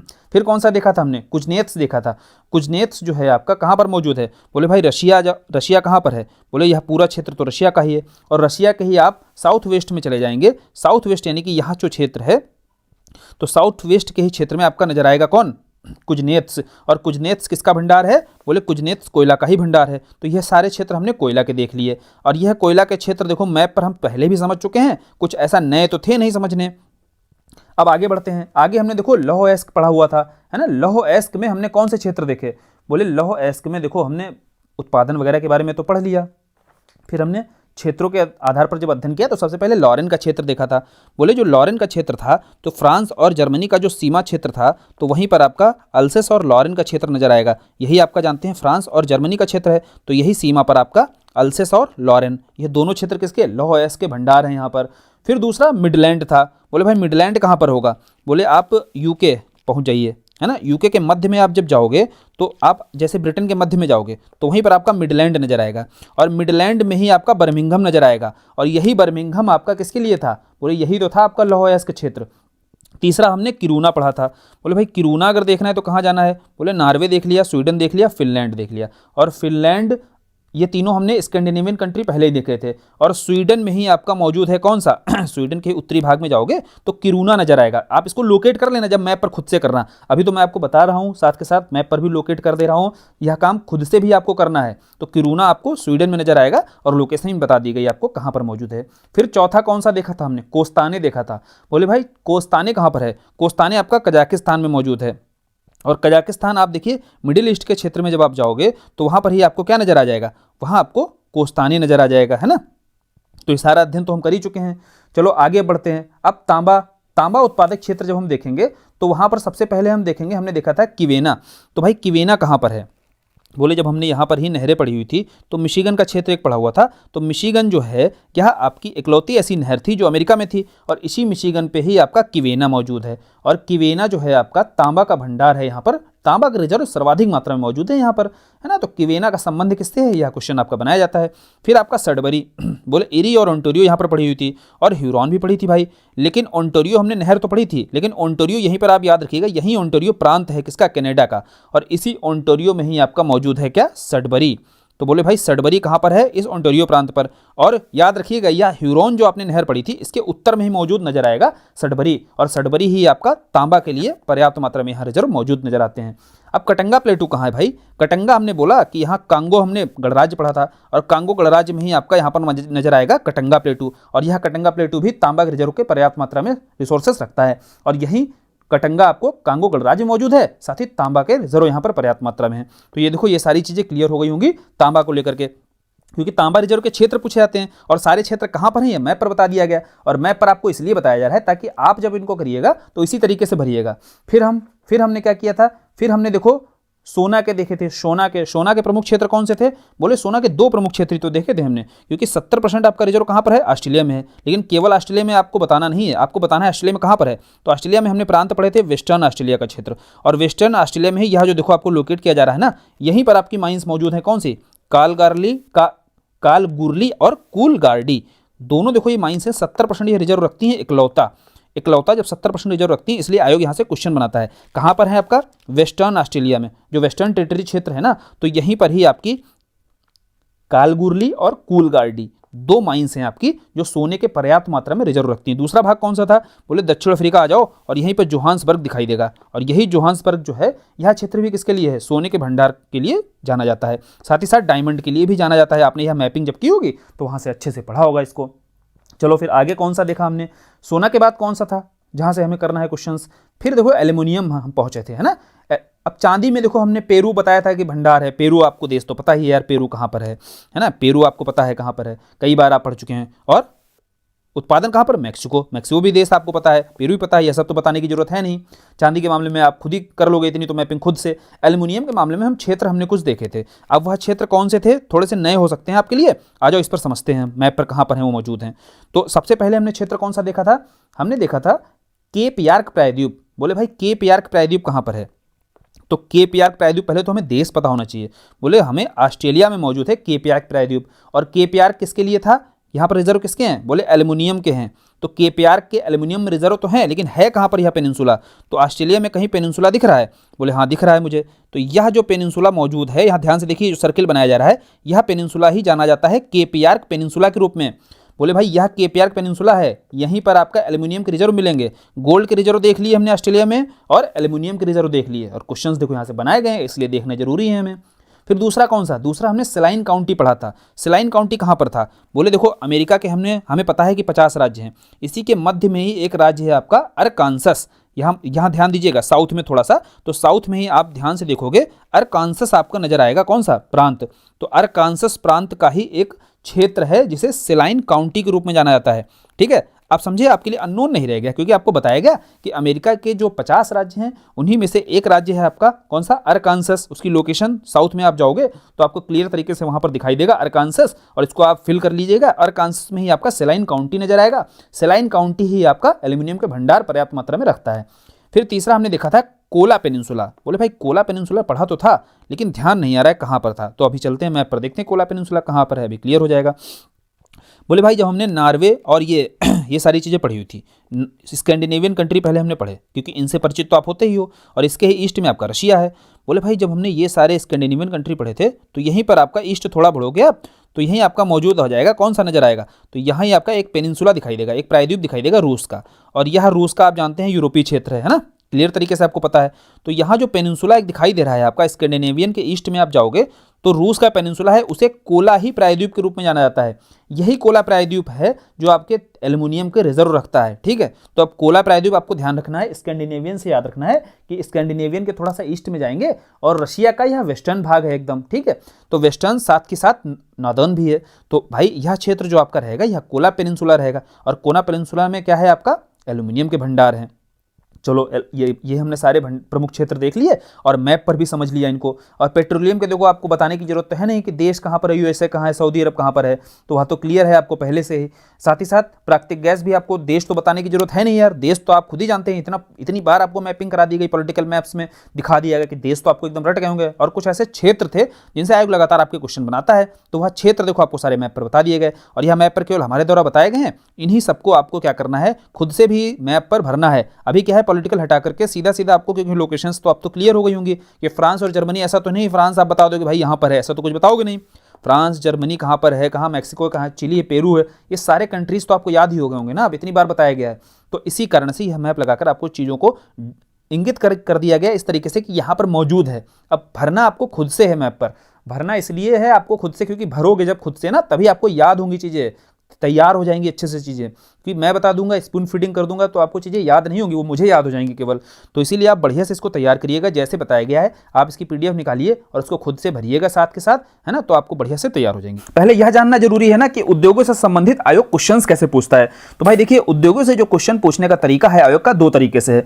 एक तो उद्योग दे देगा और सामने दे देगा नगर, है ना, तो बोलेगा कि कौन से नगर में किन उद्योगों का विकास हुआ है, तो इस तरीके से मिलान के लिए आता है। दूसरा तरीका क्या होता है, दूसरा तरीका होता है नगर दे देगा और सामने देश दे देगा, है ना। दो तरीके ही हैं आयोग ने अभी तक जितने भी क्वेश्चंस बनाए हैं, चाहे आपके पीसीएस में बने हो चाहे आरओ में बने हो। तो यह कम से कम तरीका आपको पता होना चाहिए ना आयोग का प्रश्न पूछने का है। तो उसी आधार पर आप अपनी स्टडी करेंगे और उसी आधार पर आपको यहां पर तैयार कराई जाएंगी चीजें। चलिए पहले हम अमेरिका के उद्योगों के बारे में अध्ययन करते हैं और अमेरिका में किन उद्योगों का विकास हुआ है उसके लिए अमेरिका के कुछ नगरों के बारे में देखेंगे और वहां पर किन उद्योगों का विकास हुआ यह समझेंगे हम। पहले तो हम पढ़ लेते हैं, एक रीडिंग मारेंगे यहां से कि कौन कौन से प्रश्न आपके आयोग ने प्रीवियस ईयर्स में बनाए हुए हैं। उसके बाद इन्हीं सबको हम लोकेशन पर देखेंगे और बहुत सारी चीजें जब हम लोकेशन पर देखेंगे साथ के साथ और भी जानेंगे तो बहुत मजा आएगा वहां पर उद्योगों के बारे में समझने में और नगरों के बारे में पढ़ने में। चलिए पहले देखते हैं हम डेट्रॉइट के बारे में। हालांकि हमने पीछे डेट्रॉइट पढ़ रखा है। डेट्रॉइट जो है आपका ऑटोमोबाइल सेक्टर के लिए प्रसिद्ध है, ठीक है। ऑटोमोबाइल तो समझते हो ना, मोटर वाहन, और मोटर वाहन व उससे संबंधित उपकरणों का विकास यहां पर होता है। तो वह उन उद्योगों का विकास कहां पर हुआ है, अमेरिका के डेट्रॉइट में हुआ है। दूसरा आपका देखिए नगर दिया हुआ है शिकागो। शिकागो में आपका मांस प्रसंस्करण उद्योग दिखाई देगा।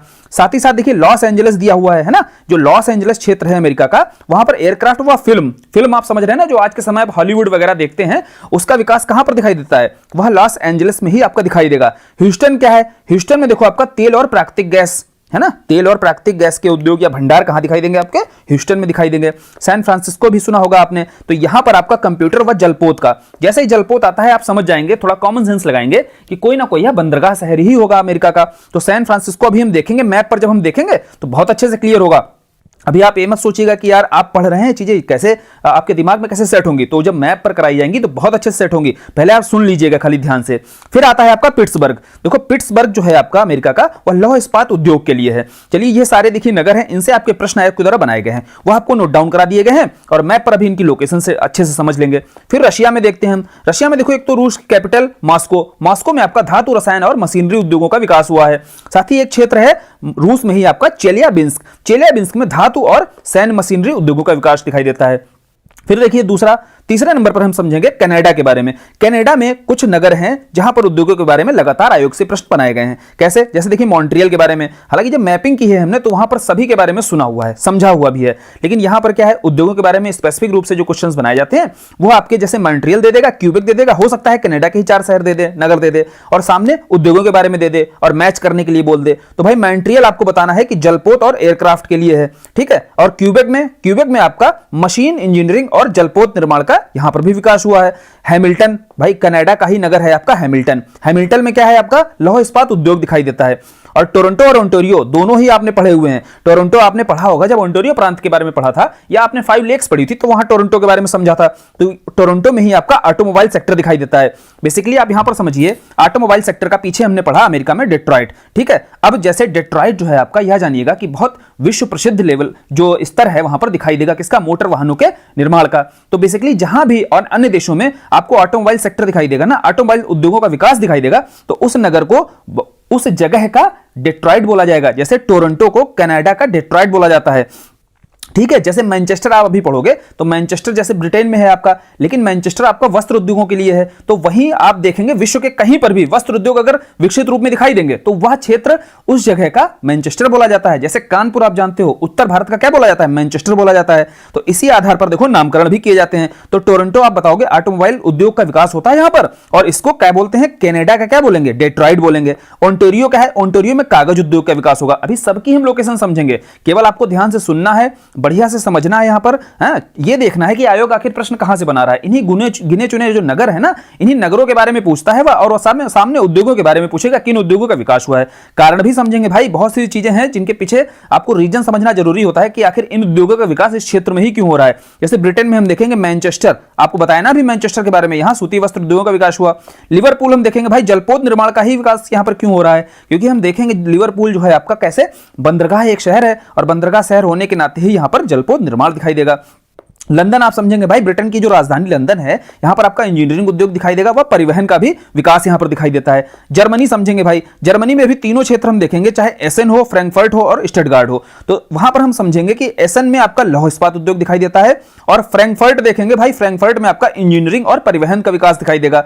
वहीं स्टटगार्ट जो है आपका, यहां ऑटोमोबाइल्स उद्योग। अब भैया ऑटोमोबाइल्स उद्योग का विकास हो रहा है, तो आप समझिए कि जर्मनी का आपको अगर क्वेश्चन आ जाता है जर्मनी का डेट्रॉइट, तो आप बताओगे तुरंत स्टटगार्ट है भाई। और लौह इस्पात उद्योग आप समझ रहे हो कहां पर है, एशियन में है। और लौह इस्पात के लिए आप देखोगे सर्वप्रथम विकसित रूप में कहां पर, वैश्विक लेवल पर जो सर्वाधिक प्रसिद्धि प्राप्त है वह क्षेत्र है आपका बर्मिंघम। आप जानते हैं ना बर्मिंघम कहां पर है। तो लौह इस्पात, जहां पर लौह इस्पात उद्योग दिखाई दे, ठीक है, वह समझिएगा जैसे कनाडा में मान लीजिएगा कोई क्षेत्र जहां पर लौह इस्पात उद्योग अत्यधिक विकसित रूप में दिखाई देगा, तो उसे कनाडा का बर्मिंघम बोल देंगे। तो इसी आधार पर जब एशियन में आपका लौह इस्पात उद्योग अधिक विकसित दिखाई देता है, तो इसको जर्मनी का बर्मिंघम बोल देते हैं। तो इसी आधार पर ही नामकरण भी कर दिए जाते हैं। चलिए इटली में भाई क्षेत्र कौन से नगर हैं, इटली में सबसे पहले तो मिलान आप जानते हैं। तो मिलान में क्या है आपका, वस्त्र उद्योग है। तो मिलान में जब वस्त्र उद्योग है तो मिलान को इटली का क्या बोलते होंगे, मिलान को इटली का मैनचेस्टर बोलते होंगे भाई। और तुरीन में आपका ऑटोमोबाइल सेक्टर दिखाई देगा, तो तुरीन को क्या बोलते होंगे, तुरीन को इटली का डेट्रॉइट बोलते होंगे। स्वाभाविक सी बात है, जो पीछे आपको समझाया गया उसी आधार पर देखो आगे बताया जा रहा है। वेनिस में आपका क्या दिखाई देगा, वेनिस में आपका कांच निर्माण उद्योग दिखाई देगा। अभी तो हम खाली समझ रहे हैं, याद कर रहे हैं, चीजें वह देख रहे हैं जो आयोग ने जहां से क्वेश्चंस बनाए हुए हैं। और ये सारी चीजें अगर आपको पता होनी चाहिए ना, इनकी लोकेशन कहां पर है। वर्ल्ड मैप में जब चीजें आपको बताई जाती है ना, तो उसका मतलब यह होता है कि आपको वर्ल्ड मैप में चीजें दिख गई, मतलब उन जगहों से आप रूबरू हो चुके हैं। और रूबरू होते हैं जिन चीजों को आप विजुलाइज कर लेते हैं, विजुलाइजेशन के बाद आप भी जानते होंगे कि वह चीजें बहुत आसान हो जाती हैं आपके लिए याद रखनी। अब जापान जैसे हम पहुंचेंगे तो जापान में देखो एक तो नागोया क्षेत्र दिखाई देगा। अभी नागोया के बारे में बहुत अच्छे से हम पढ़ेंगे। और नागोया क्या है आपका, ऑटोमोबाइल सेक्टर के लिए प्रसिद्ध है, ठीक है। यहां पर ऑटोमोबाइल उद्योगों का विकास होगा। दूसरा नगर आप देखोगे ओसाका। दो ही नगर आपको देखने हैं, एक नागोया, दूसरा ओसाका। ओसाका में आपको वस्त्र उद्योगों का विकास दिखाई देगा। यानी कि आप समझिए जापान का यह मैनचेस्टर, साथ ही साथ जापान का मैनचेस्टर के नाते नाते यह पूर्व का मैनचेस्टर भी बोला जाता है। कौन, ओसाका। और नागोया आपका ऑटोमोबाइल सेक्टर है, यानी कि जापान का यह डेट्रॉइट है, एक तरीके से समझ लीजिए इसको। फिर आते हैं ब्राजील। ब्राजील में भाई साओ पाउलो और रियो डी जेनेरियो, इन दोनों क्षेत्रों पर ही आपका वस्त्र उद्योग और कॉफी उद्योग है ना। कॉफी के बारे में आप पढ़ चुके हो, है ना। यहां पर तो कॉफी पोर्ट का भी विकास होता है, अभी हम समझेंगे। यहां पर ही साओ पोलो में अत्यधिक कॉफी उत्पादन के कारण यहां बोझ बहुत अधिक बढ़ गया साओ पोलो पर। इस कारण ही एक बंदरगाह का विकास किया गया जिसका नाम सेंटोस होता है, ठीक है, जिसको इसका जुड़ा बंदरगाह भी बोला जाता है। तो उसको वहां से कॉफी का जो निर्यात है इतना अधिक हुआ कि यह समझिए सेंटोस को आगे काफी बंदरगाह के रूप में भी जाना गया। सारी चीजें अभी हम देख लेंगे कहां पर इसकी लोकेशन स्थित है। फिर देखिए वेनेजुएला। वेनेजुएला में आप देखोगे कि मैराकैबो जो नगर है वह तेल शोधन के लिए प्रसिद्ध है। वेनेजुएला हम पीछे पढ़ चुके हैं भाई। तेल में आपका पूछा गया है कि तेल, पेट्रोलियम जो कच्चा तेल है उसका भंडार सर्वाधिक कहां दिखाई देता है, तो बोले भंडार आपका वेनेजुएला में ही मौजूद था। वहीं पर आपका मैराकैबो लेक भी पड़ी हुई थी, और मैराकैबो लेक के पास ही मैराकैबो आपका सिटी नगर दिखाई देगा, और यही आपका तेल शोधन के लिए प्रसिद्ध है। चलिए अर्जेंटीना में भाई, अर्जेंटीना की आपको कैपिटल पता होनी चाहिए, क्या है? ब्यूनस आयर्स है। और इसी ब्यूनस आयर्स पर आपका, आप जानते हैं, यह बंदरगाह शहर है और बंदरगाह शहर होने के नाते यहां जलपोत निर्माण दिखाई देगा। ठीक है। फिर डेनमार्क में भाई, डेनमार्क की राजधानी क्या है? बोले कोपेनहेगन है। तो कोपेनहेगन में ही आपका डेयरी उद्योग। अब डेनमार्क आप थोड़ा सा कोशिश करना समझने की, पीछे की वीडियो आपने अगर देखे होंगे तो बताया गया था कि दुग्ध में आपकी औसत उत्पादकता के मामले में, यानी कि औसत उत्पादकता के मामले में शीर्ष स्थान पर कौन था? तो कोपेनहेगन ही दिखाई देता है। वैसे तो उत्पादन के मामले में शीर्ष पर भारत था अपना, लेकिन औसत उत्पादकता कोपेनहेगन की। अब भैया जिसकी औसत उत्पादकता जहां पर अधिक होगी दुग्ध की, तो वहां डेयरी उद्योगों का विकास तो दिखाई ही देगा, है ना? ये तो कॉमन सेंस से आप समझ सकते हो। फिर चीन में देखो, चीन में आपको 3 नगर देखने हैं जहां से प्रश्न आयोग ने बनाए हैं। एक तो अनसन से पूछा भाई, अनसन में आपका लौह इस्पात उद्योग का विकास दिखाई दिया। और संघाई आप जानते हैं, संघाई में आपका वस्त्र और मशीनरी, है ना? साथ ही वुहान, वुहान भी आपने सुना हुआ है, चाहे वह अनसन हो, चाहे संघाई हो या वुहान हो। और वुहान में आपका जलपोत और लौह इस्पात उद्योग का विकास दिखाई देता है। तो यह तीनों नगर अभी हम देखेंगे मैप पर, और तब और अच्छे से क्लियर होगा। फिर यूक्रेन का देखिए क्रिवाई रॉग जो है, यहां पर आपका लौह इस्पात उद्योग विकसित रूप में दिखाई देगा। अब कुछ कोयला क्षेत्रों के बारे में भी आयोग ने प्रश्न बनाया आपसे। बेसिकली पूछा क्या गया, यह देखिए पूछा गया है कि कुछ कोयला क्षेत्र आपके दे दिए गए और सामने देश दे दिया गया। यह कोयला क्षेत्र आपका बताना है किस देश में स्थित है। तो कौन से देश में आपका स्थित है? आप मोस्टली चीजें पढ़ चुके हो पीछे, कुछ चीजें हैं आपकी जो नई निकल कर आएंगी, वह चीजें देख लीजिएगा। देखो जो है कुजनेत्स आपने पढ़ा हुआ था ना, कुजनेत्स बेसिन के बारे में, और वह कुजनेत्स बेसिन का जो क्षेत्र है रशिया में, उसे ही कुजबास के रूप में जाना जाता है। और वही कुजबास आपका कहां पर स्थित है? तो बताया भाई आपने, रशिया में। हम पीछे पढ़ चुके हैं इसको, कुजनेत्स बेसिन के बारे में। और फिर जो रेड बेसिन है, यह कहां पर मौजूद है? बोले भाई रेड बेसिन जो है आपका चाइना में, यांगजी कियांग के बारे में आपने पढ़ा होगा। यह नदी जो एशिया की सबसे लंबी नदी है और विश्व की तीसरी सबसे लंबी नदी है। ध्यान करिए, आपने पीछे अगर वीडियो नहीं देखे हुए, जाइए नदियों वाला चैप्टर देखिए जा करके, देखो कितने अच्छे से तैयार होगा। तो उसी के आसपास का जो क्षेत्र है रेड बेसिन क्षेत्र है, जहां पर आपका कोयला का भंडार सर्वाधिक मात्रा में मौजूद है। तो भैया यह बेसिन जो है यह कहां है? बोले आप चीन में है, और कोयला का क्षेत्र है या प्रमुख कोयला का क्षेत्र है। ब्रिस्टल जो है कहां पर है? बोले ब्रिस्टल जो कोयला का क्षेत्र है, यह यूनाइटेड किंगडम में स्थित है। बोले यह कहां पर स्थित होगा?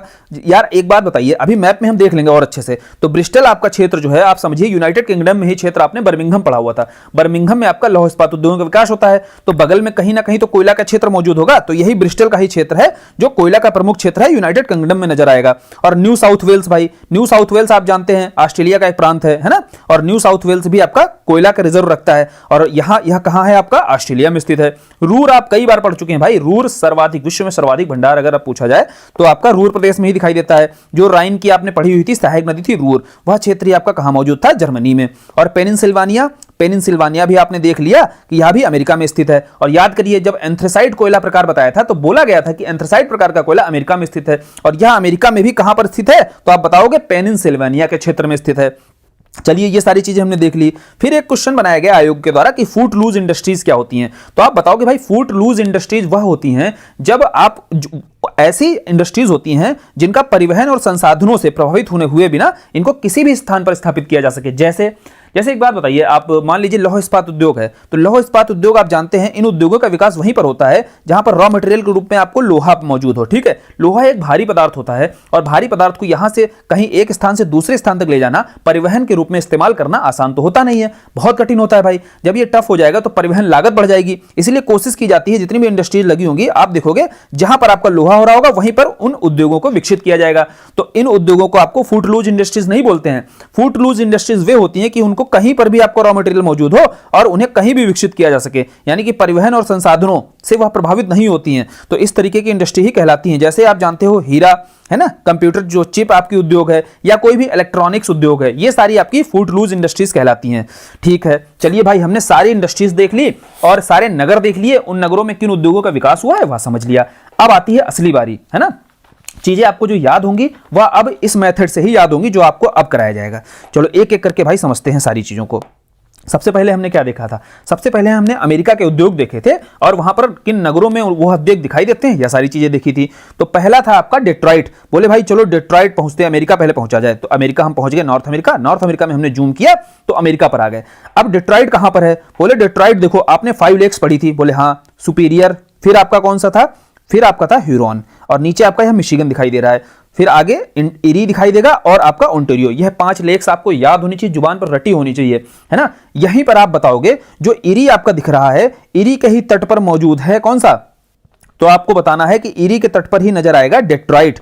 तो आपने क्लियर तरीके से समझ लिया कि डेट्रॉइट की लोकेशन क्या है। यहां भी पूछा जाता है भाई डेट्रॉइट जो है किस लेक पर, किस नहर पर मौजूद है, तो आपको बताना है डेट्रॉइट आपका इरी लेक पर ही मौजूद है और इसीलिए लोकेशन पर आपको बताया भी जा रहा है। इसी के पास आपका एक क्षेत्र दिखाई देगा हैमिल्टन। बोले भाई जो हैमिल्टन है, हैमिल्टन आपका कनाडा में स्थित है, लेकिन भाई कनाडा में ही साथ में जो चीजें बताई जा रही हैं, जानकारी दी जा रही है, साझा की जा रही है, वह भी ध्यान से सुनिए। तो इसी आपका डेट्रॉइट के पास ही हैमिल्टन मौजूद है। हैमिल्टन के बारे में बोला जाता है यह कनाडा का बर्मिंघम है। तो आपको बताया था भाई कनाडा का बर्मिंघम क्यों बोलते हैं, क्योंकि यह लौह इस्पात का यहां पर पर्याप्त मात्रा में भंडार दिखाई देगा। और अमेरिका में जो बर्मिंघम है यहां पर लौह इस्पात उद्योगों का विकास होता है ना। जब एप्लेशियन माउंटेन आपने पढ़ा होगा, ध्यान दीजिएगा, एप्लेशियन माउंटेन आपने पढ़ा था, तो क्यूबेक से लेकर के बर्मिंघम तक इसका विकास था, है ना, फैला हुआ था, विस्तार था। और बर्मिंघम ही कहां पर स्थित है, यूएसए में। लौह इस्पात का यह केंद्र है, प्रमुख केंद्र है। इसी तरीके का लौह इस्पात का केंद्र आपका कनाडा में मौजूद है, जिसे हैमिल्टन के रूप में जाना जाता है। वह कहां है, डेट्रॉइट के पास मौजूद है। सारी चीजें क्लियर।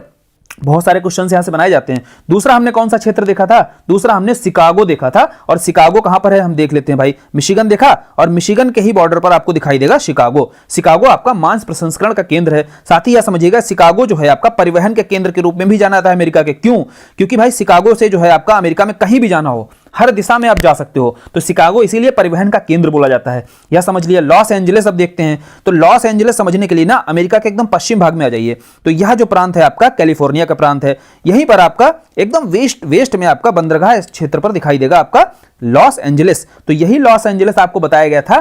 फिल्म जो आपकी फिल्म इंडस्ट्री है, आपका हॉलीवुड है, वो आपका यहीं पर दिखाई देगा। कहां पर, लॉस एंजलिस में।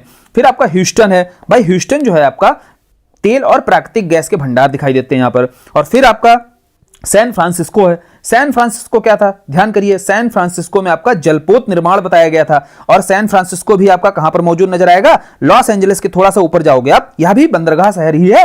तो आपका सैन फ्रांसिस्को भी आपका अमेरिका के वेस्टर्न भाग में। और प्रांत कौन सा है, यह कैलिफोर्निया का प्रांत है, आपको ध्यान से समझ लेना है। तो कैलिफोर्निया प्रांत पे ही आपके लॉस एंजलिस भी दिखाई देगा और वहीं पर आपका सैन फ्रांसिस्को भी दिखाई देगा। और यही सैन फ्रांसिस्को का क्षेत्र है जहां पर सिलिकॉन वैली का क्या होता है, आप जानते हो ना, सिलिकॉन वैली के रूप में। केरला को भी आपका सिलिकॉन वैली, भारत की सिलिकॉन वैली कौन है, केरला है। क्योंकि यहां पर आप जानते हो किस इंडस्ट्रीज का, कंप्यूटर चिप इंडस्ट्रीज का विकास हुआ है यहां पर, है ना। साथ ही साथ जलपोत निर्माण भी यहां पर दिखाई देता है। तो ये सारी चीजें हैं जो आपको समझ लेनी है। किसके बारे में, सैन फ्रांसिस्को के बारे में। और लॉस एंजलिस के बारे में जो चीजें बताई गई वह भी समझनी है कि जो हॉलीवुड है अपना, यही लॉस एंजलिस में ही विकसित हुआ है। ठीक है, चलो पिट्सबर्ग अगला देखा था हमने भाई। तो पिट्सबर्ग कहां पर है, बोले पिट्सबर्ग जो है आपका, यही जो लेक्स दिख रही है ना, यहीं पर आपका पिट्सबर्ग दिखाई देगा। ओंटारियो के पास ही आपका पिट्सबर्ग दिखाई देता है। और यह पिट्सबर्ग आपका लौह इस्पात के रूप में विकसित हुआ है।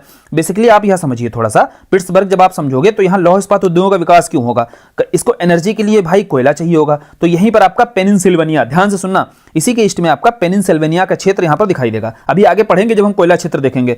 तो पेनिनसिल्वेनिया के क्षेत्र से आपको कोयला मिल जाएगा।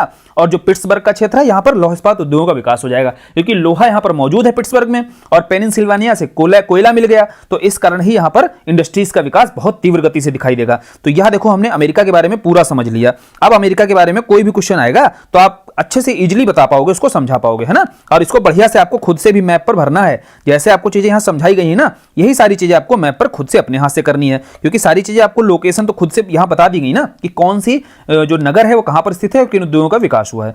चलिए आगे हमने रशिया के देखे थे दो नगर, कौन से, मॉस्को और चेलियाबिंस्क। तो आपको यह पता होना चाहिए। पहले तो रशिया पे पहुंचते हैं भाई। यह हमने देख लिया, रशिया का क्षेत्र है। और रशिया में जो जनसंख्या का घनत्व है ज्यादातर कहां दिखाई देगा, इस वेस्टर्न वाले पार्ट में दिखाई देगा, ये तो आपको पता है। और यहीं आपकी रशिया की जो कैपिटल है वह मॉस्को दिखाई देगी। तो यह हो गई मॉस्को आपकी वेस्टर्न भाग में। और मॉस्को आपका धातु रसायन मशीनरी उद्योग के लिए प्रसिद्ध था। इसी के आप थोड़ा सा साउथ में आ जाओगे तो आपका क्षेत्र जो दूसरा नगर था चेलियाबिंस्क, और चेलियाबिंस्क आपका धातु या सैन्य मशीनरी जितने उद्योग हैं इनका विकास दिखाई देता है। तो आपने यहां समझा कि वेस्टर्न पार्ट में रशिया के जहां जनसंख्या के घनत्व अधिक है वहीं इस तरीके के उद्योगों का विकास होगा। तो यह भी क्लियर तरीके से समझ लिया। तीसरा कौन सा था आपका, कनाडा था। तो भाई कनाडा को जूम करते हैं और कनाडा में एक एक चीज को भी समझ लेते हैं उद्योगों के बारे में। कनाडा में देखो, सबसे पहले हमने मॉन्ट्रियल के बारे में समझा था। तो भाई मॉन्ट्रियल की लोकेशन कहां पर है, सबसे पहले क्या है, हमने देखा कि ओंटारियो से ही एक नदी निकल रही थी, सेंट लॉरेंस, और यह नदी आगे जाती है तो एक आइलैंड आपका कनाडा का दिखाई देगा। और सबसे बड़ी आइलैंड सिटी है जिसे जाना जाता है मॉन्ट्रियल के रूप में। इसी मॉन्ट्रियल पे ही आपका जलपोत व एयरक्राफ्ट का विकास हुआ है। तो भाई हमने कई चीजें समझी। एक तो नदी सेंट लॉरेंस हमारी रिवाइज हो गई, और हमने यह भी देखा कि मॉन्ट्रियल आपका कहां पर मौजूद है, और यह मॉन्ट्रियल जो है आपका सबसे बड़ा आइलैंड सिटी भी है। ठीक है, कई चीजें आपको रिवाइज कराई गई। दूसरा हमने क्यूबेक देखा था, तो भाई क्यूबेक तो हम पहले ही पढ़ चुके हैं। एक तो क्यूबेक आपका कनाडा का प्रांत है, दूसरा क्यूबेक से लेकर के आपका बर्मिंघम तक एप्लेशियन माउंटेन दिखाई देता है, तो यही क्यूबेक है जहां पर आपका मशीन इंजीनियरिंग व जलपोत निर्माण भी होगा। ठीक है, तो कई चीजें क्यूबेक के बारे में जानने को मिल गई, यहां से लोकेशन क्लियर हो गई। साथ ही क्यूबेक के बारे में एक चीज और बता दी जाए, इसे फ्रेंच सिटी ऑफ कनाडा बोला जाता है। बोले भाई फ्रेंच सिटी ऑफ कनाडा की बोलते हैं क्योंकि यहां पर जितना समुदाय है ना, मोस्टली फ्रांसीसी समुदाय ही दिखाई देगा इस शहर में, इस नगर में। आपका क्यूबेक नगर में फ्रांसीसी समुदाय अधिक दिखाई देता है, इसलिए इसको फ्रेंच सिटी ऑफ कनाडा बोलते हैं। चलिए अगला कौन सा था? अगला था हैमिल्टन। तो हैमिल्टन हमने पहले ही समझ लिया है, लौह इस्पात क्षेत्र है। ठीक है, इस कारण इसको कनाडा का बर्मिंघम कहते हैं, तो यह तो हमने पहले ही पढ़ लिया। अब दो क्षेत्र और बताए गए थे, एक टोरंटो नगर बताया गया था, दूसरा ओंटारियो के बारे में बताया गया था।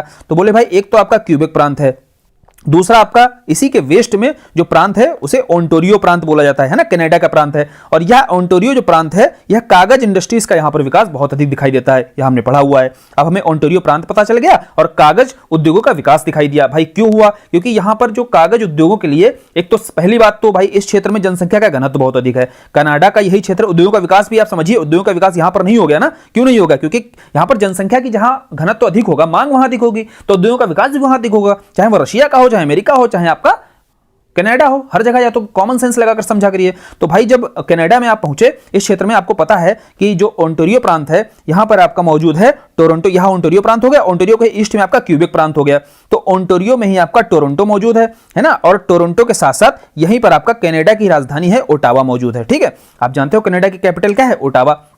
और टोरंटो ही आपका यहां पर जो मौजूद है, यह कनाडा का डेट्रॉइट बोला जाता है। तो कनाडा का डेट्रॉइट बोला जाएगा, इसका मतलब क्या है? यहां ऑटोमोबाइल्स जो इंडस्ट्रीज है, इसका विकास बहुत अधिक दिखाई देगा। तो चलिए सारी चीजें हमने समझ ली, टोरंटो के बारे में समझ लिया, ओंटारियो के बारे में समझ लिया है ना, साथ ही साथ कनाडा की कैपिटल भी बताई गई, क्यूबेक के बारे में देख लिया। अब बताइए कनाडा अब अपना से लगने लगा होगा है ना, जब इतनी चीजें, सारी चीजें हमने यह समझ लिया कि कौन सा नगर कहां पर स्थित है। और क्योंकि जब तक हमें चीजें पता नहीं होंगी, जैसे हमें भारत के बारे में क्या होता है, हमें पता रहता है दिल्ली कहां पे है भाई, लखनऊ कहां पे है, इसलिए वह थोड़ी अपनी अपनी सी लगती हैं और याद करना कठिन नहीं होता है। तो अब कनाडा के बारे में हमें पता चल गया ना जब, कि ओंटारियो कहां है भाई, टोरंटो कहां है, क्यूबेक कहां है, सारी चीजें जब पता चल गई तो हमें याद करना अब कठिन तो होगा नहीं। चलिए आगे कौन सा था भाई? आगे हमने देखा था ब्रिटेन के बारे में। अब चलो ब्रिटेन पहले पहुंचना होगा ना। ब्रिटेन हमने जूम किया तो हमें दिखा ये भाई ब्रिटेन का एरिया दिख रहा है। अब ब्रिटेन में हमने कौन सी इंडस्ट्रीज पढ़ी थी और नगर कौन से देखे थे? तो ब्रिटेन में ही आपका मैनचेस्टर देखा हमने। मैनचेस्टर मिडिल में आओगे जब आप ब्रिटेन के, तो यहां आपको मैनचेस्टर दिखाई देगा। और मैनचेस्टर आपने पढ़ा हुआ है कि यहां वस्त्र उद्योगों का विकास बहुत अधिक दिखाई देता है, इसलिए कहीं भी क्षेत्र है जहां वस्त्र उद्योग विकसित होंगे तो उसे उस क्षेत्र का मैनचेस्टर बोल दिया जाएगा। लिवरपूल भाई, लिवरपूल बताया था आपको, जलपोत निर्माण दिखाई दे रहा है, इसका मतलब यह बंदरगाह। तो ब्रिटेन का जो बंदरगाह, यह बाउंड्री दिखाई देगी आपकी वेस्टर्न की, तो यह जो बंदरगाह क्षेत्र है, यहीं पर आपका लिवरपूल मौजूद है और लिवरपूल में ही आपका जलपोत निर्माण दिखाई देगा। फिर आपका लंदन, भाई ब्रिटेन की जो कैपिटल है लंदन, तो यहां पर ही आपका इंजीनियरिंग परिवहन, तो लंदन हमने देख लिया, उसकी लोकेशन समझ ली कहां पर है। तो बेसिकली हमने तीनों चीजें समझी यहां पर। और आप ज्यादातर देख रहे होगे मोस्टली जो औद्योगिक विकास हो रहा है वह ब्रिटेन के दक्षिण भाग में हो रहा है, यानी कि मैनचेस्टर हो, चाहे आपका लिवरपूल हो, चाहे आपका लंदन हो, और यहीं पर ही आपकी साउदर्न भाग में ही बर्मिंघम भी दिखाई देगा। और बर्मिंघम आप जानते हैं, आगे आपको बताया भी गया था कि पड़ोस में ही आपका बर्मिंघम, एक तो लौह इस्पात का उद्योग यहां पर विकसित हो रहा है। ठीक है, जब औद्योगिक क्रांति होती है और उसी समय आपको एनर्जी के लिए कोयला चाहिए होता है, तो कोयला के लिए भी आपको बताया गया था कि अभी कोयला के प्रमुख क्षेत्र जब बताए गए थे, तो वहां पर ध्यान करिएगा, आपको बताया गया था कि नहीं, किसके बारे में? ब्रिस्टल के बारे में। तो यहीं पर आपको यूनाइटेड किंगडम में ब्रिस्टल मौजूद था, कोयला का जो क्षेत्र था, जिस कारण से यहां औद्योगिक विकास बहुत तीव्र गति से हुआ। चलिए अब ब्रिटेन के हमने देख लिया, और ब्रिटेन के भी अब काफी आसान हो गए होंगे आपके लिए समझना। फिर हमने जर्मनी के बारे में देखा था। भाई जर्मनी, पहले हम चलो जर्मनी देश पहुंचते हैं, क्योंकि जर्मनी देश पहुंचेंगे तभी हम वहां के बारे में चीजों को समझ पाएंगे, नगर देखेंगे और औद्योगिक विकास देखेंगे कैसे हुआ वहां पर। तो आइए जूम करते हैं यूरोप के एरिया में। तो यह फ्रांस का क्षेत्र हो गया, यह जर्मनी का क्षेत्र हो गया। अब जर्मनी में औद्योगिक विकास कहां पर दिखाई देगा? तो आप कॉमन सेंस लगाकर बताइए। लॉरेन और अल्सस का क्षेत्र हमने पढ़ा था कि फ्रांस और जर्मनी के बॉर्डर पर ही दिखाई देते हैं। तो भाई फ्रांस जर्मनी के बॉर्डर पर लॉरेस अल्सस जो आपके क्षेत्र हैं, जो लौह क्षेत्र हैं, है ना, जहां पर लौह इस्पात अधिक मात्रा में मिलेगा, तो बेसिकली उद्योग भी कहां विकसित होंगे? जर्मनी के किस भाग में विकसित होंगे? तो आपने बताया जर्मनी के पश्चिमी भाग में ही विकसित होंगे। यह तो कॉमन सेंस लगाकर आपने बता दिया। समझकर आप कोशिश किया करिए कि औद्योगिक विकास हुआ कहां पर होगा। तो जर्मनी के पश्चिमी भाग में ही जो हमने क्षेत्र पढ़े थे, कौन से क्षेत्र पढ़े थे? एक तो एसन पढ़ा था, एक फ्रैंकफर्ट पढ़ा था, तीसरा स्टटगार्ट पढ़ा था। तो भाई सबसे पहले हम एसन को देखेंगे। तो आपके उत्तर में ही, वही पश्चिमी भाग में ही, उत्तर के क्षेत्र में आपका एसन मौजूद होगा यहां पर। ठीक है, और एसन में ही आपका लौह इस्पात उद्योग का विकास होगा। दूसरे नंबर पर कौन सा था? दूसरे नंबर पर बताया आपने भाई, दूसरे नंबर पर आपका था फ्रैंकफर्ट, तो उसी के दक्षिण में थोड़ा सा चले आएंगे आप तो वहां पर आपको फ्रैंकफर्ट दिख जाएगा। तो भाई फ्रैंकफर्ट का आपको बताना है कि फ्रैंकफर्ट में इंजीनियरिंग और परिवहन का विकास होगा जर्मनी के। तीसरा, थोड़ा सा साउथ में और आ जाओगे आप तो यहां स्टटगार्ट दिखाई देगा। अब यह चीजें आपको बताई क्यों गई हैं? यह चीजें केवल आपको बताई जा रही हैं, बहुत क्लियर इसलिए नहीं बताई जाती हैं ताकि आप मैप पर खुद से भरिएगा। कम से कम आपको पता तो है, वीडियो आप रखोगे, पीडीएफ रखोगे सामने, तो आप जैसे जैसे बताया जाएगा आप खुद से उनको भरिएगा। पॉज कर दीजिए वीडियो को, उसको भर लीजिएगा, फिर आप बहुत अच्छे से तैयार कर लेंगे। मैपिंग भी साथ तैयार हो रही है आपके। देखो एसएन आपका कहां पर हो गया, और सारे के सारे क्षेत्र आपको देखिए पश्चिमी जर्मनी में दिखेंगे। क्यों दिखेंगे? क्योंकि भाई इन उद्योगों के विकास के लिए रॉ मटेरियल क्या चाहिए? रॉ मटेरियल चाहिए लोहा और कोयला, और इसके भंडार आपको कहां पर मौजूद हैं? आपको पता है फ्रांस और जर्मनी के बॉर्डर पर ही, इसी क्षेत्र पर ही यह भंडार, चाहे रूर का क्षेत्र हो या आपका, चाहे लौह इस्पात का कोई भी उद्योग हो, लॉरेन हो चाहे अल्सेस हो, सारी चीजें आपको यहां पर दिखाई दे रही हैं। पीछे आपको क्यों भाई कराया गया है, या उद्योग कराने से पहले आपको खनिजों के बारे में क्यों बताया गया? इसीलिए बताया गया कि उद्योगों का विकास आपको खनिजों की उपलब्धता के आधार पर ही समझना होता है ना। चलो आगे बढ़ते हैं। आगे हमने जब जर्मनी के उद्योग देख लिए तो इटली पर हम आगे देखते हैं, इटली के बारे में समझने की कोशिश करेंगे। भाई इटली कहां पर है? बोले इटली का क्षेत्र यहां मौजूद है। अब इटली का क्षेत्र जब दिखाई दिया तो इटली में 3 हमने शहर नगर देखे थे। एक मिलान देखा गया था, और दूसरा कौन सा था? दूसरा बोले था तुरीन का क्षेत्र, और तुरीन के बाद तीसरा था वेनिस का क्षेत्र। तो इटली का ही जो उत्तरी भाग है ना, यहां पर आपको पता होना चाहिए जनसंख्या अधिक मात्रा में है, क्योंकि पो नदी वगैरह जितनी भी आप पढ़ते हो ना, वो सारी की सारी आपकी इसी क्षेत्र में ही दिखाई देती है। तो आप चलिए आगे पढ़ते हैं। जनसंख्या का घनत्व तो ज्यादा, औद्योगिक विकास वहीं पर ज्यादा। तो सबसे पहला कौन सा था? सबसे पहला मिलान का क्षेत्र था। बोले भाई मिलान जो है यहां पर मौजूद है। तो मिलान आपका किस लिए था? मिलान वस्त्र उद्योग के लिए था। तो इटली का ही यह मैनचेस्टर बोला गया था। फिर इसी के ईस्ट में आप चले जाओगे तो वहां तुरीन आपको दिखाई देगा। बोले भाई तुरीन किस लिए था? सॉरी, तुरीन आपका जो है वेस्ट में मौजूद है, और जो मिलान है आपका वह ईस्ट में मौजूद है। लेकिन लोकेशन आप यह समझिएगा, इतना मायने नहीं रखता है, बस इतना समझिएगा कि आपके उत्तरी भाग में ही ज्यादातर, इटली के उत्तरी भाग में क्या है, सारी औद्योगिक इकाइयों का विकास हो रहा है। जितने भी नगर हैं और इन नगरों में औद्योगिक विकास हुआ है तो वह सब उत्तरी क्षेत्र में हुआ है, यह बताने की क्लियर तरीके से कोशिश की गई है। तो मिलान देख लिया आपने, तुरीन का क्षेत्र देख लिया। यहीं पर थोड़ा सा ईस्ट में चले जाओगे तो वेनिस का क्षेत्र दिखाई देगा, और यह वेनिस का क्षेत्र आपको पता होना चाहिए, बताया था कांच निर्माण उद्योग के लिए प्रसिद्ध था। चलिए भाई, तुरीन क्या था? इटली का डेट्रॉइट। और आपका मिलान क्या था? मिलान था आपका इटली का मैनचेस्टर।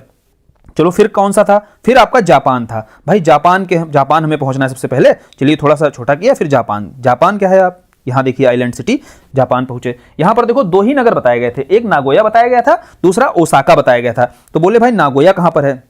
तो आपने बताया कि हमने जापान के 4 आपके आइलैंड पढ़े हुए थे। ध्यान करो, होकाइडू, होन्सू याद आया, क्यूसू याद करिए, शिकोकू, 4 पढ़े थे। हक हो क्यों शिकायत करूं, नहीं ध्यान आया होगा क्योंकि वीडियो ध्यान से देखा नहीं होगा, कैसे याद आएगा? तो उसी में आपका सबसे बड़ा आइलैंड कौन सा था? सबसे बड़ा आपका होन्सू आइलैंड था। और यह देखिए आपका हो गया होकाइडू। दूसरे नंबर पे सबसे बड़ा आइलैंड आपको दिख रहा होगा कौन सा? होन्सू।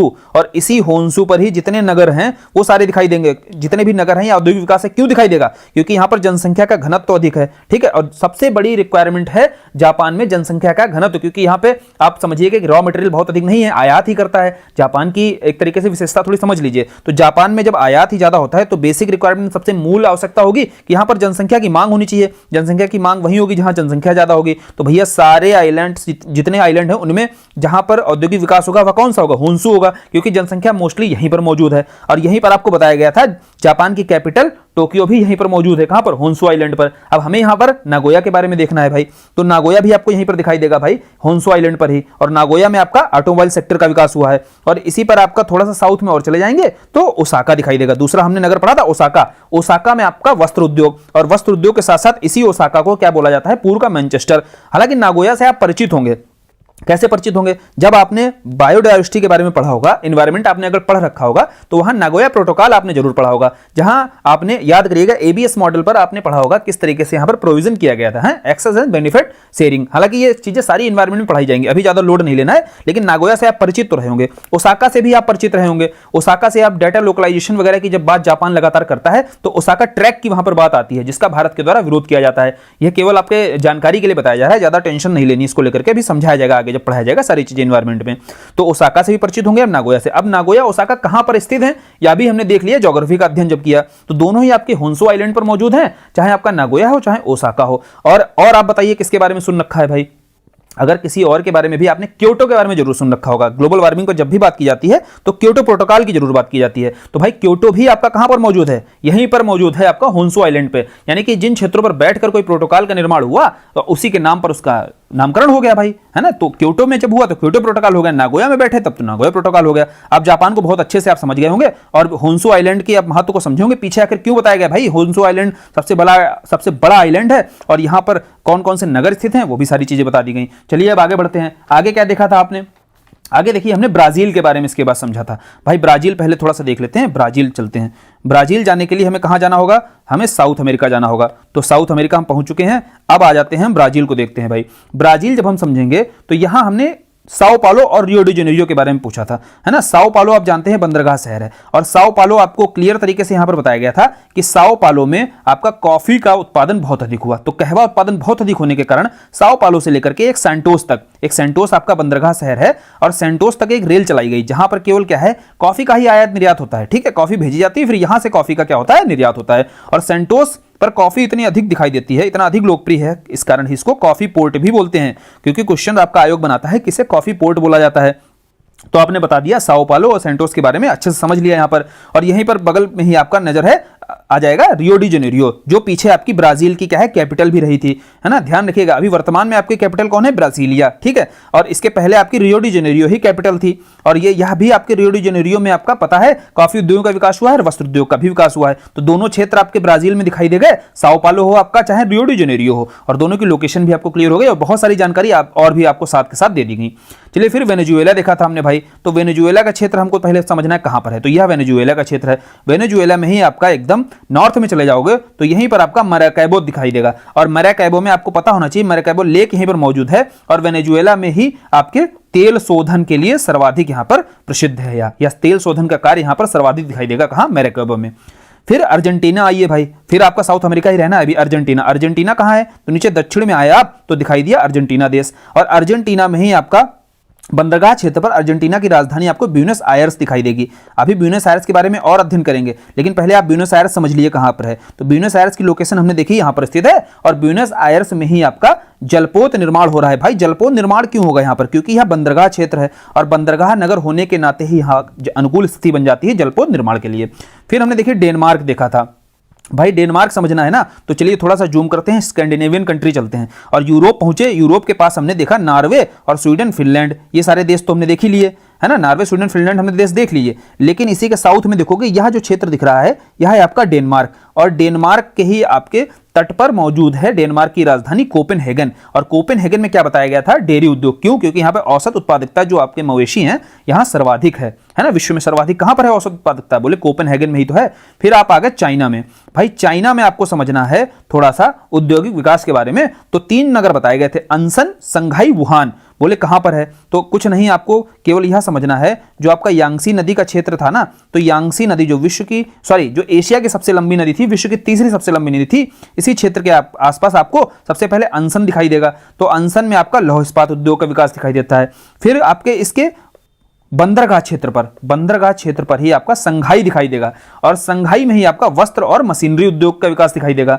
साथ ही साथ इसी नदी के आसपास ही आपका वुहान, थोड़ा सा मध्य में आ जाओगे, पीछे की ओर आ जाओगे आप संघाई से वेस्ट की ओर, तो यहां पर ही आपका वुहान दिखाई देगा। हालांकि वुहान हम पहले भी मैप पर देख चुके हैं, लेकिन यहां दोबारा समझ लीजिए, कोविड के दौरान भी यह वुहान बहुत अधिक चर्चा में आया था। तो चाहे अंसन हो आपका, चाहे वुहान हो और चाहे संघाई हो, यह तीनों क्षेत्र आपको क्लियर तरीके से समझ आ गए होंगे। अंसन में आपका लौह इस्पात उद्योगों का विकास होगा और वुहान में आपका जलपोतों का और लौह इस्पात का यहां भी विकास दिखाई देता है। संघाई किस लिए है, आपको बताओगे कि संघाई जो है वस्त्र उद्योग व मशीनरी उद्योग यहां बहुत अधिक विकसित रूप में दिखाई देती है, चाहे वह संघाई में वस्त्र उद्योग हो चाहे मशीनरी का विकास हो। चलिए अब यूक्रेन रह जाता है भाई। यूक्रेन में आपने पढ़ा था क्रिवाई रॉक के बारे में। पहले तो यूक्रेन समझ लीजिए कहां पर है तो आपने रशिया देखा और रशिया के द्वारा ही आप जानते हैं लगातार यूक्रेन रूस अटैक के बारे में आप समझ रहे होंगे और वहीं पर ही आपका मौजूद है क्या, यूक्रेन। अब भाई यूक्रेन में ही आपको समझना है कि यहीं पर ही आपका क्रिवाई राग मौजूद है, ठीक है। और क्रिवाई राग में ही यह समझिए, अभी यह यूक्रेन दिख रहा है आपको और यूक्रेन में क्रिवाई राग दिखाई देगा और क्रिवाई राग में ही आपका लौह इस्पात उद्योगों का विकास अधिक मात्रा में दिखाई देगा। यहीं पर आप जानते हैं कि यूक्रेन की ही राजधानी थोड़ा सा पास में मौजूद है क्यू, जहां से आपकी नीपर नदी निकलती है, ठीक है। नीपर नदी के ही तट पर आपकी क्यू मौजूद है, पीछे पड़ चुके हैं, और यहीं पर आपका क्रिवाई राग मौजूद है जो लौह इस्पात उद्योग के लिए विकसित है।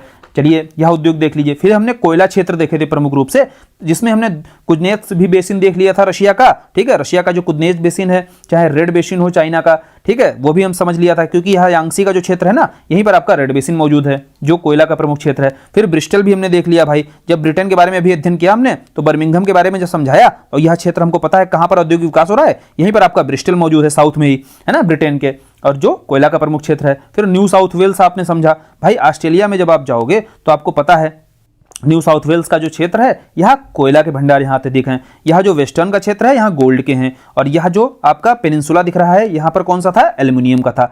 ऑस्ट्रेलिया के बारे में बहुत अच्छे से समझ लिया है, और सारे कौन सी धातुओं के रिजर्व कहाँ पर है, यह भी हमने बढ़िया से जान लिया है। पेनिनसिल्वानिया, हमने पेनिनसिल्वानिया भी देख लिया, अमेरिका में मौजूद है, कोयला के प्रमुख क्षेत्र हैं। चलिए फिर हमने उद्योगों के बारे में बहुत अच्छे से समझ लिया और सभी को मैप पर देख लिया। अब बताइए, जो चीजें आपको शुरू में फैक्ट्स के रूप में लग रही थी, क्या वो चीजें आसान लगी आपको? और जरूर लगी हो आसान तो आप कमेंट करके जरूर बताया करो यार, कम से कम पता जो चले हाँ चीजें आपको समझ आ रही हैं कि नहीं आ रही हैं, है ना। समझ आएंगी तभी तो आगे मजा आता है पढ़ाने में। चलो आगे लास्ट टॉपिक अब रह जाता है परिवहन। परिवहनों के बारे में समझना है हमें। सड़क परिवहन हम देखेंगे, फिर रेल परिवहन के बारे में थोड़ा सा समझेंगे, और फिर जल परिवहन।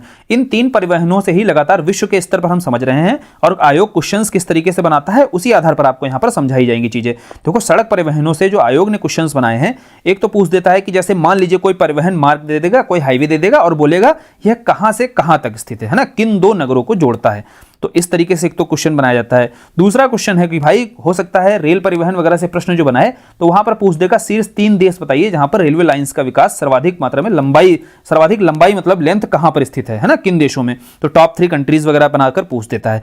बेसिकली ज्यादातर क्वेश्चन जो है इसी आधार पर ही बनाता है, ठीक है, कि उस एक्सप्रेस के बारे में बताइए या रेलवे मार्ग के बारे में बताइए, और किन 2 स्थानों को जोड़ता है। तो आपको भी तैयारी अपनी इसी हिसाब से ही करनी है। चलिए शुरू करते हैं। सबसे पहले सड़क परिवहन देखेंगे भाई।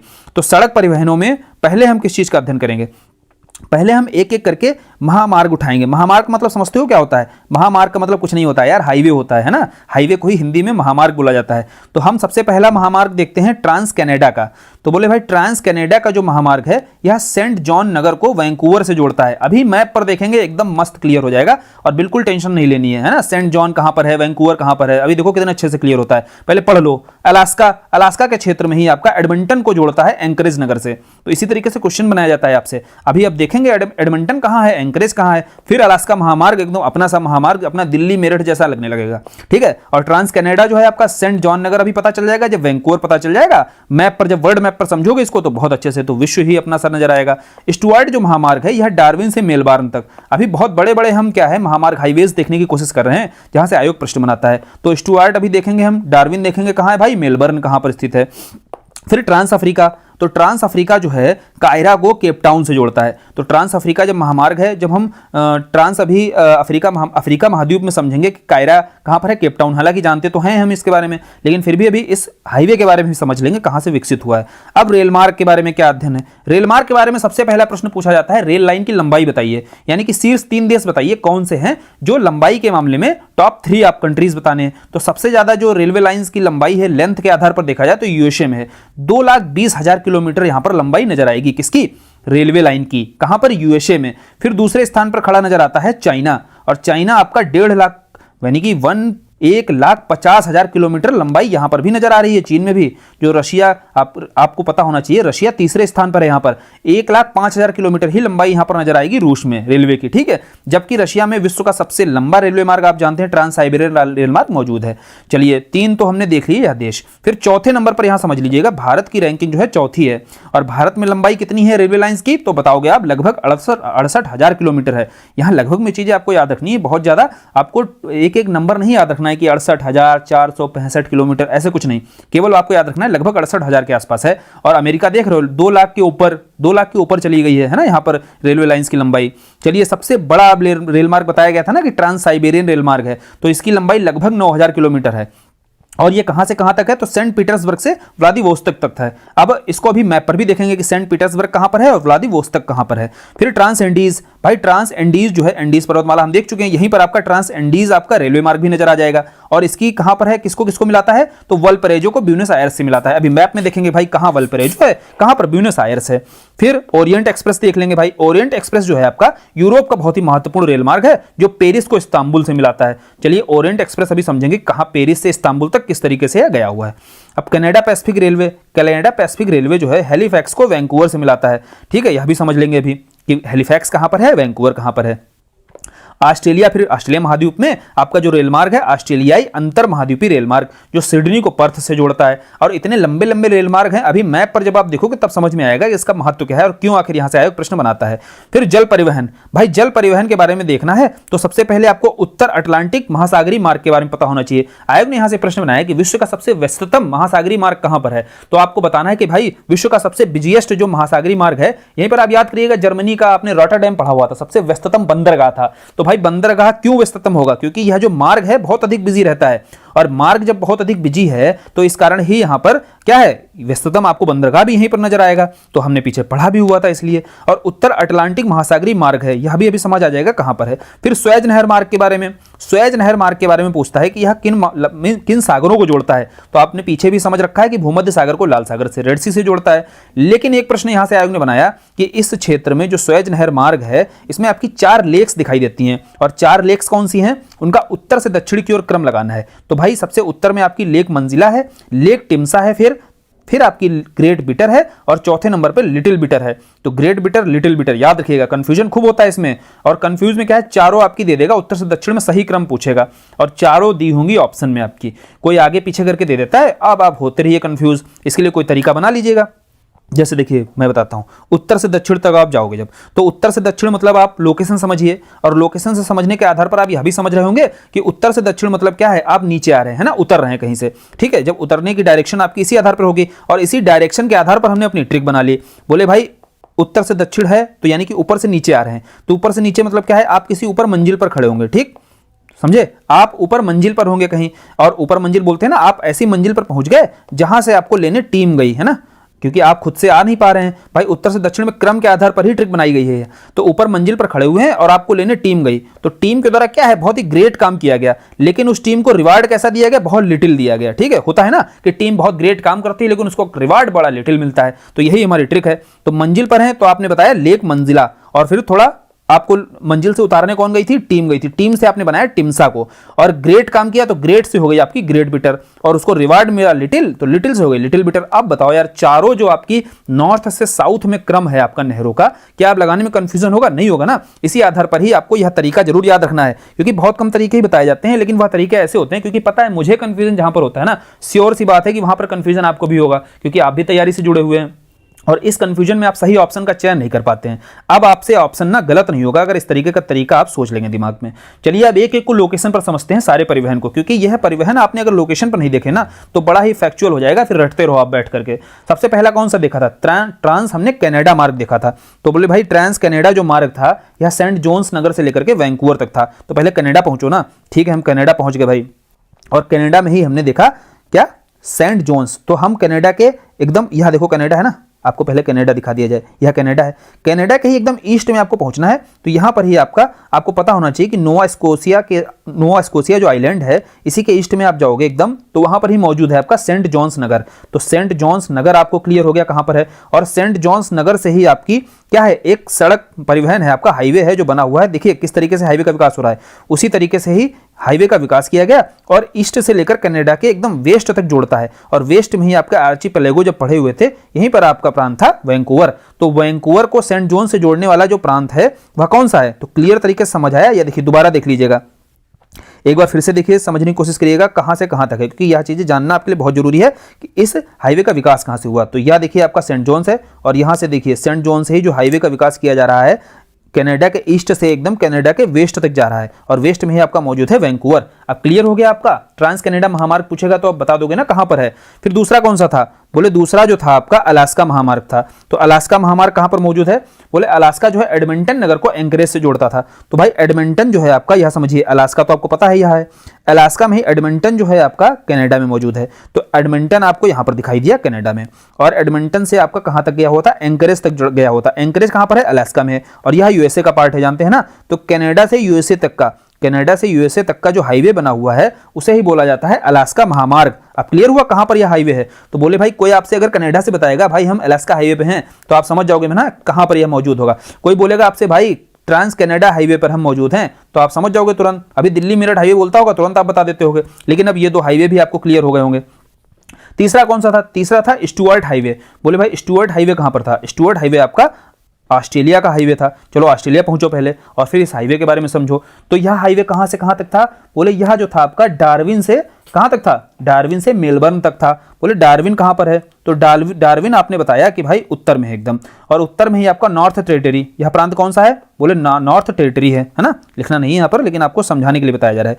तो नॉर्थ टेरिटरी में ही स्थित है आपका, एकदम नॉर्थ में चले जाओगे तो डार्विन मौजूद है। अब इस डार्विन से ही एक हाईवे बनाया गया, और यह हाईवे कहाँ आ रहा है? आप ध्यान से देखिएगा, यह हाईवे जो है आपका मेलबर्न तक आ रहा है। और मेलबर्न आप समझ रहे हो कहां पर मौजूद है? तो विक्टोरिया प्रांत, यहीं पर आपका छोटा सा प्रांत दिखाई देगा, विक्टोरिया प्रांत। तो विक्टोरिया प्रांत की ही आपकी कैपिटल है मेलबर्न। पीछे पढ़ रखी है ना आपने जब ऑस्ट्रेलिया पढ़ा था।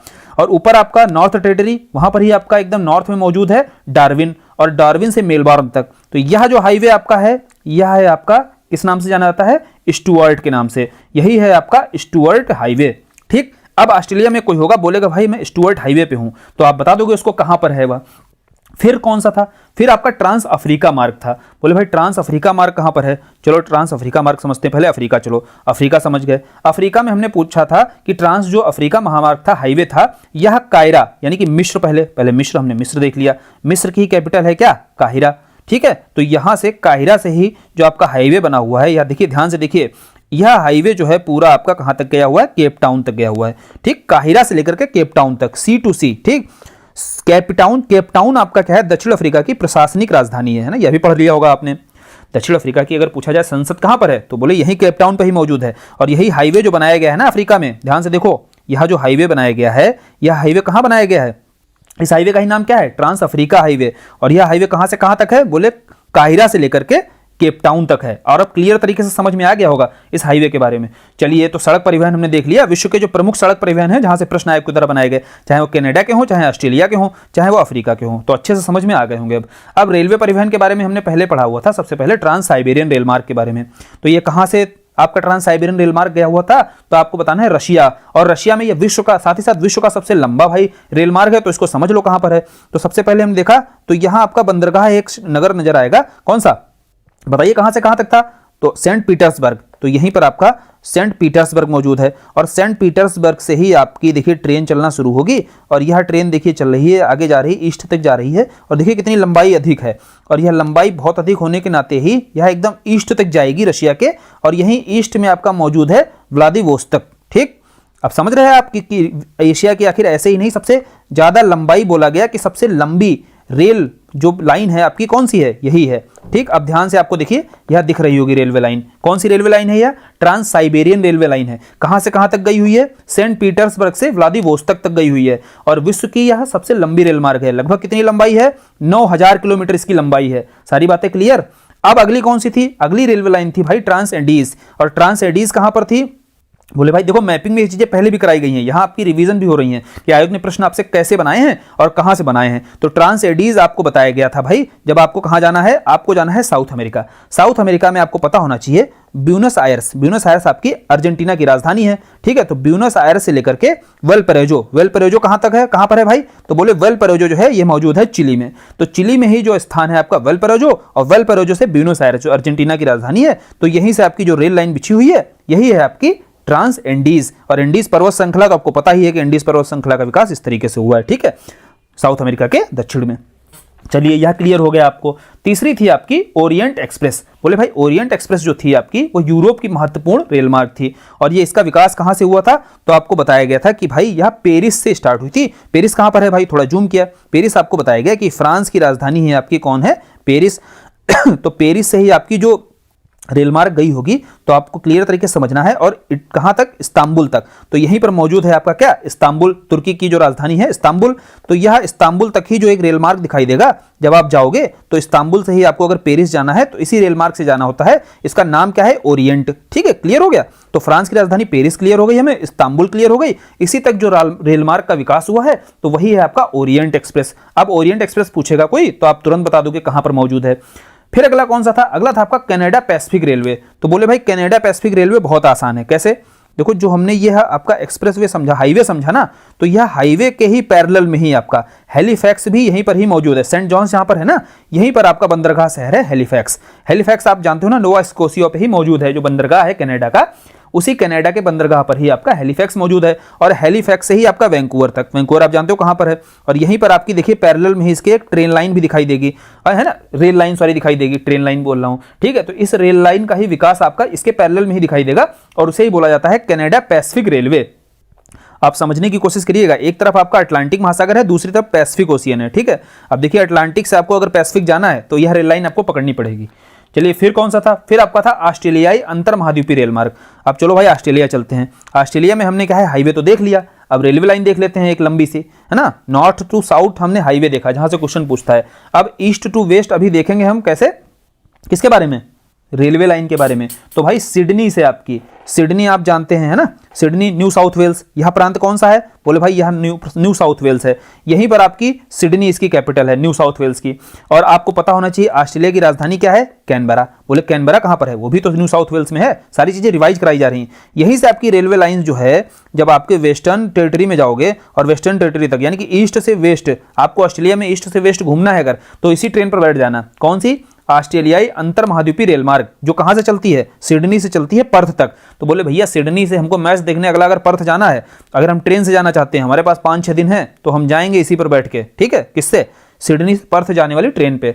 तो हम बैठ लेंगे ऑस्ट्रेलियाई अंतर महाद्वीपीय रेल मार्ग पर। और सारी लोकेशन देखो क्लियर हुई अभी आपकी। और जल परिवहन के बारे में हमने देखा था कि जो जल परिवहन है आपका उत्तर, कौन सा, उत्तर अटलांटिक महाद्वीप महासागरीय मार्ग, जो सबसे बिजी रहता है, कहां पर है यह, तो बताओगे भाई अटलांटिक कहाँ है, पहले तो अटलांटिक बताओ ना, तभी तो ये बता पाओगे इस महासागरीय मार्ग के बारे में। तो यह आपका ऐसा आकार का अटलांटिक ओशन दिखा, इसी का जो उत्तरी भाग है यह आपका है उत्तर अटलांटिक महासागरीय मार्ग। यह विश्व का सबसे व्यस्ततम महासागरीय मार्ग है ना। यह बेसिकली देखिए आपका यूरोप का क्षेत्र जो है और चाहे आपका अमेरिका का जो क्षेत्र है, इन दोनों क्षेत्रों से ही व्यापार होता है, तो इसी मार्ग का ही, महासागरीय मार्ग का ही प्रयोग किया जाता है। इसीलिए यह विश्व का सबसे व्यस्ततम महासागरीय मार्ग या समुद्री मार्ग भी कहलाता है। फिर दूसरा था आपका कौन सा, सुएज नहर, सुएज नहर मार्ग। तो यह देखिए आपकी सुएज नहर दिखाई दे रही, जो खोली गई थी, है ना, क्लियर रूप से पहले समझ ली है। और इसका कब राष्ट्रीयकरण हुआ यह भी समझा हमने, कब यह ओपन हुई यह भी समझा, याद है 1869 में यह ओपन हुई थी, 1956 में इसका क्या हुआ था, राष्ट्रीयकरण हुआ था। सारी चीजें हमने समझ ली थी। और इजिप्ट के पास वर्तमान समय में यह क्या है, किस राष्ट्र के पास है, इजिप्ट के पास है।